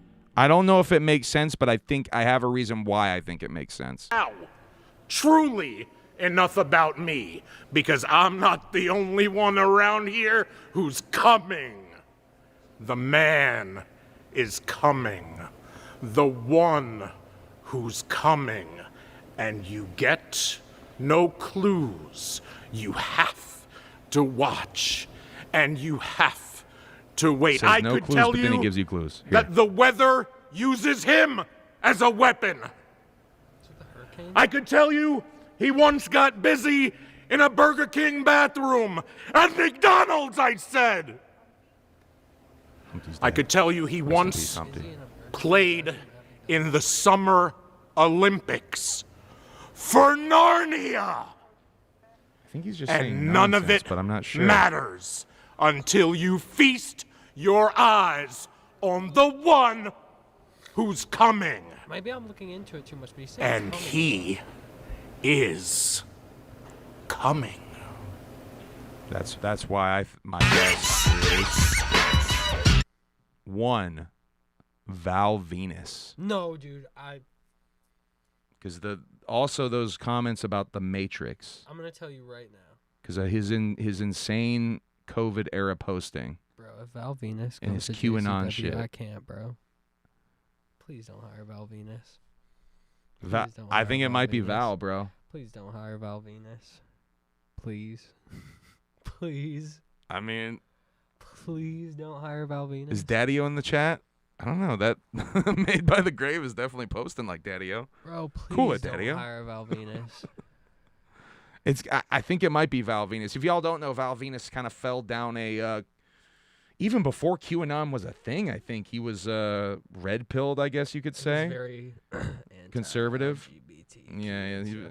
Yeah, he got red-pilled is Somebody a bought polite the way Val to say Venus, LGBTQ organization bought the Val Venus website name. And, For like, real? And changed trolled it. him? Yeah, and trolled him. And he got Holy pissed shit, about I it. bet he did. Yeah. Oh, man. So, just don't hire Val Venus. I really hope not. I Don't think do there that. is a connection Don't with do Val, that, though. bro. I If think you're looking to get in I think heat- I think JCW's booked Val before, so if it's you're not. looking to get in some heat, that's a And good way to know, do it. Russo and Val worked together directly know. back in the day. That's definitely a But Russo don't idea. Do it. You're gonna get yourselves in some heat. Yeah. I'm gonna just let I y'all don't know. know. You're That- gonna hurt yourself. This is all speculation. We don't even know if this is happening. I'm just but that's definitely saying. where my brain goes, I'm just right? saying, it better not be. Were you having the same thought? Well, once he was saying coming, I was Yeah. definitely, because he said coming quite a bit. But I was like, no way. And what's the other thing Coming. is like talking about him being in the Matrix and shit. Hold on. Find the other clip. Coming. Or the other I mean, that's, timestamp. that's really all that comes to mind. But it's like, please don't do Val Venus. Who else is coming? Who else comes in pro wrestling? There's got to be someone else who has. Joey Someone's Ryan? gonna clip that. Someone's gonna Please clip don't be that, bro. Joey Ryan. No, I'm just kidding. Oh God. Oh no. I think it went past it. Yeah, hold on. No, I mean maybe it is a new character, like Waifu says. Hopefully, there's just a new character called like Sperm Man. Sperm Man. Sperman. Spermy. Sperman. the Sperminator. The Sperminator. Spermiston. Sperm Anderson. Spermerson here. I can't find it, but there was definitely some line about the Matrix, right? Yeah. He said something about him breaking out the Matrix or something. On a cold, wintry Wednesday night 5 years ago. What, is that when he shit posted about QAnon It shit? feels or like it's something gotta on be, bro. Facebook? It feels like that must be a reference to a shit fucking post tweet or a red-pilled tweet that he must have put out or something. I don't know. I really thought he got his dick chopped off. Dude, talk about television too wicked. Choppy, Holy choppy shit, pee-pee. choppy, chop. I watched that shit live, That is dog. crazy. I watched that shit live as it premiered. Holy Choppy, fuck. choppy pee-pee. I will never forget choppy, choppy pee-pee. That disturbing. as a 13-year-old boy watching that, fucking holy shit, did they just chop that man's dick off? I think they just chopped his dick. Dad, they just chopped a guy's dick off on wrestling. You know that shit ain't real, right? Yeah, I fucking know. No, but look, you don't get it. He just choppy pee-pee. Holy fuck, man. Yeah. I will never forget watching so many moments like that in the Attitude Era, though. Every week, Stone Cold doing something crazy. Oh, man. I miss the Attitude Era. I think casket we're getting done. dragged and Big Show jumping on it. I just saw that clip pop across the feed again recently. So good. Oh, so good. Hunter- We were talking about Big Boss Man getting hung, too, recently. Triple H drugging Stephanie and then taking her Oh through my a Vegas God. drive-through to marry her unconsensually without her and consent. insinuating that they're going to have a fucking honeymoon afterwards. Holy shit. Good times. Yeah. DX blackface. Good times, you know? Good Good times. times in the Attitude Era. Old DX blackface. I'm just trying to think really other unsavory things now. The clip. Hey, this was actually not even Booker that T long calling ago. Hulk Hogan the N-word. That means Well, kind of... have you ever seen that clip of Vince calling John Cena the N? Oh, yeah. What's up? Yeah. And isn't, like, Booker right there? Yeah. Bro. Yeah. It's fucking the And nerve that was on like that man. 2006. That wasn't even. That was like. That was more recent. I don't know how he let that slide. Crazy. Rest in peace, Vince McMahon. Yeah, he died. Yeah. Sadly. Rest in peace. What a legacy. Up there with Hogan. Okay. All right, all you marks. Getting the fuck out of here. I love you guys. Thank you for tuning in. Gimmickmania episode 5 is next. 5. Sometime. In the words of the great 5 time. Yeah. 5 time. 5 time. King Kong Bundy back in the day used to demand that referees count to 5. That's true. Well, they kind of gave that gimmick to Big E too. Yeah, I remember in that. NXT. Yeah, he was doing 5 for And a his while. theme song literally said, 3 ain't enough, man. I need 5. Yeah. Is Is that really? Yeah, the it's theme? like a big rap song. Hold on a second. 3 ain't enough, man. I need 5. Big E NXT theme? Big E. There's a couple of them though. So just look up like 3 ain't enough. 3 ain't enough.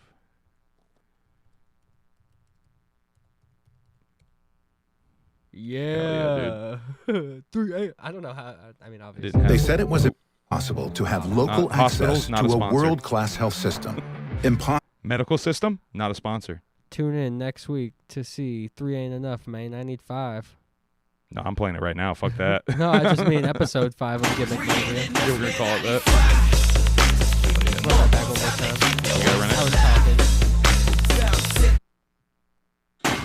Damn, son.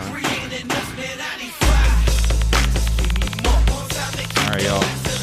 Rest in peace, Biggie.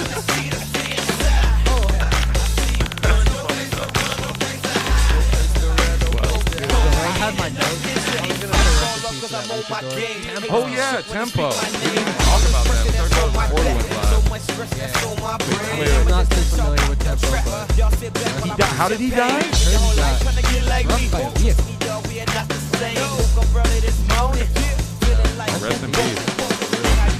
I wasn't too familiar with it. Ending on a very somber note after laughing so much. Yeah, rest in peace. All right.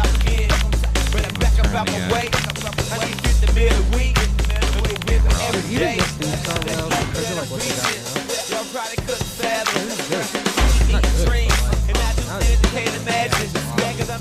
At least someone made this. The beat kind of sucks ass. This beat sucks. It does suck.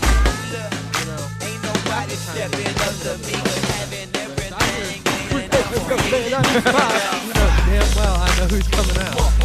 Fucking early NXT More era. time to keep your ass alive.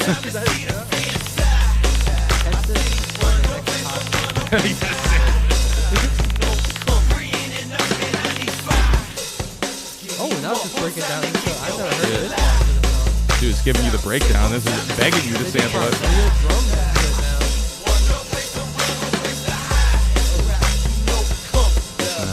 Begging you to sample it.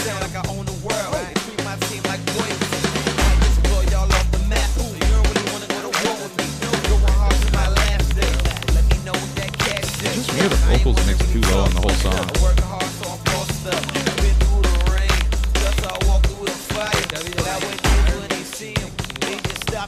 Hell no, dog. Give me AI.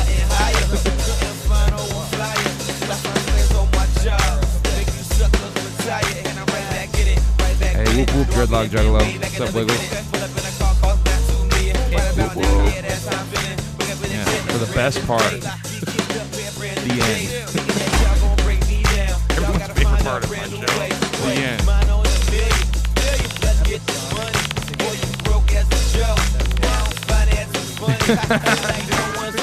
Tradition. Don't give me 3. I need. What is it?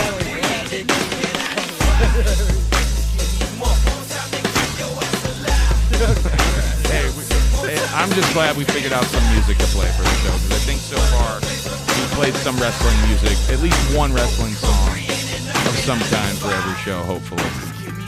That would be my goal, ideally.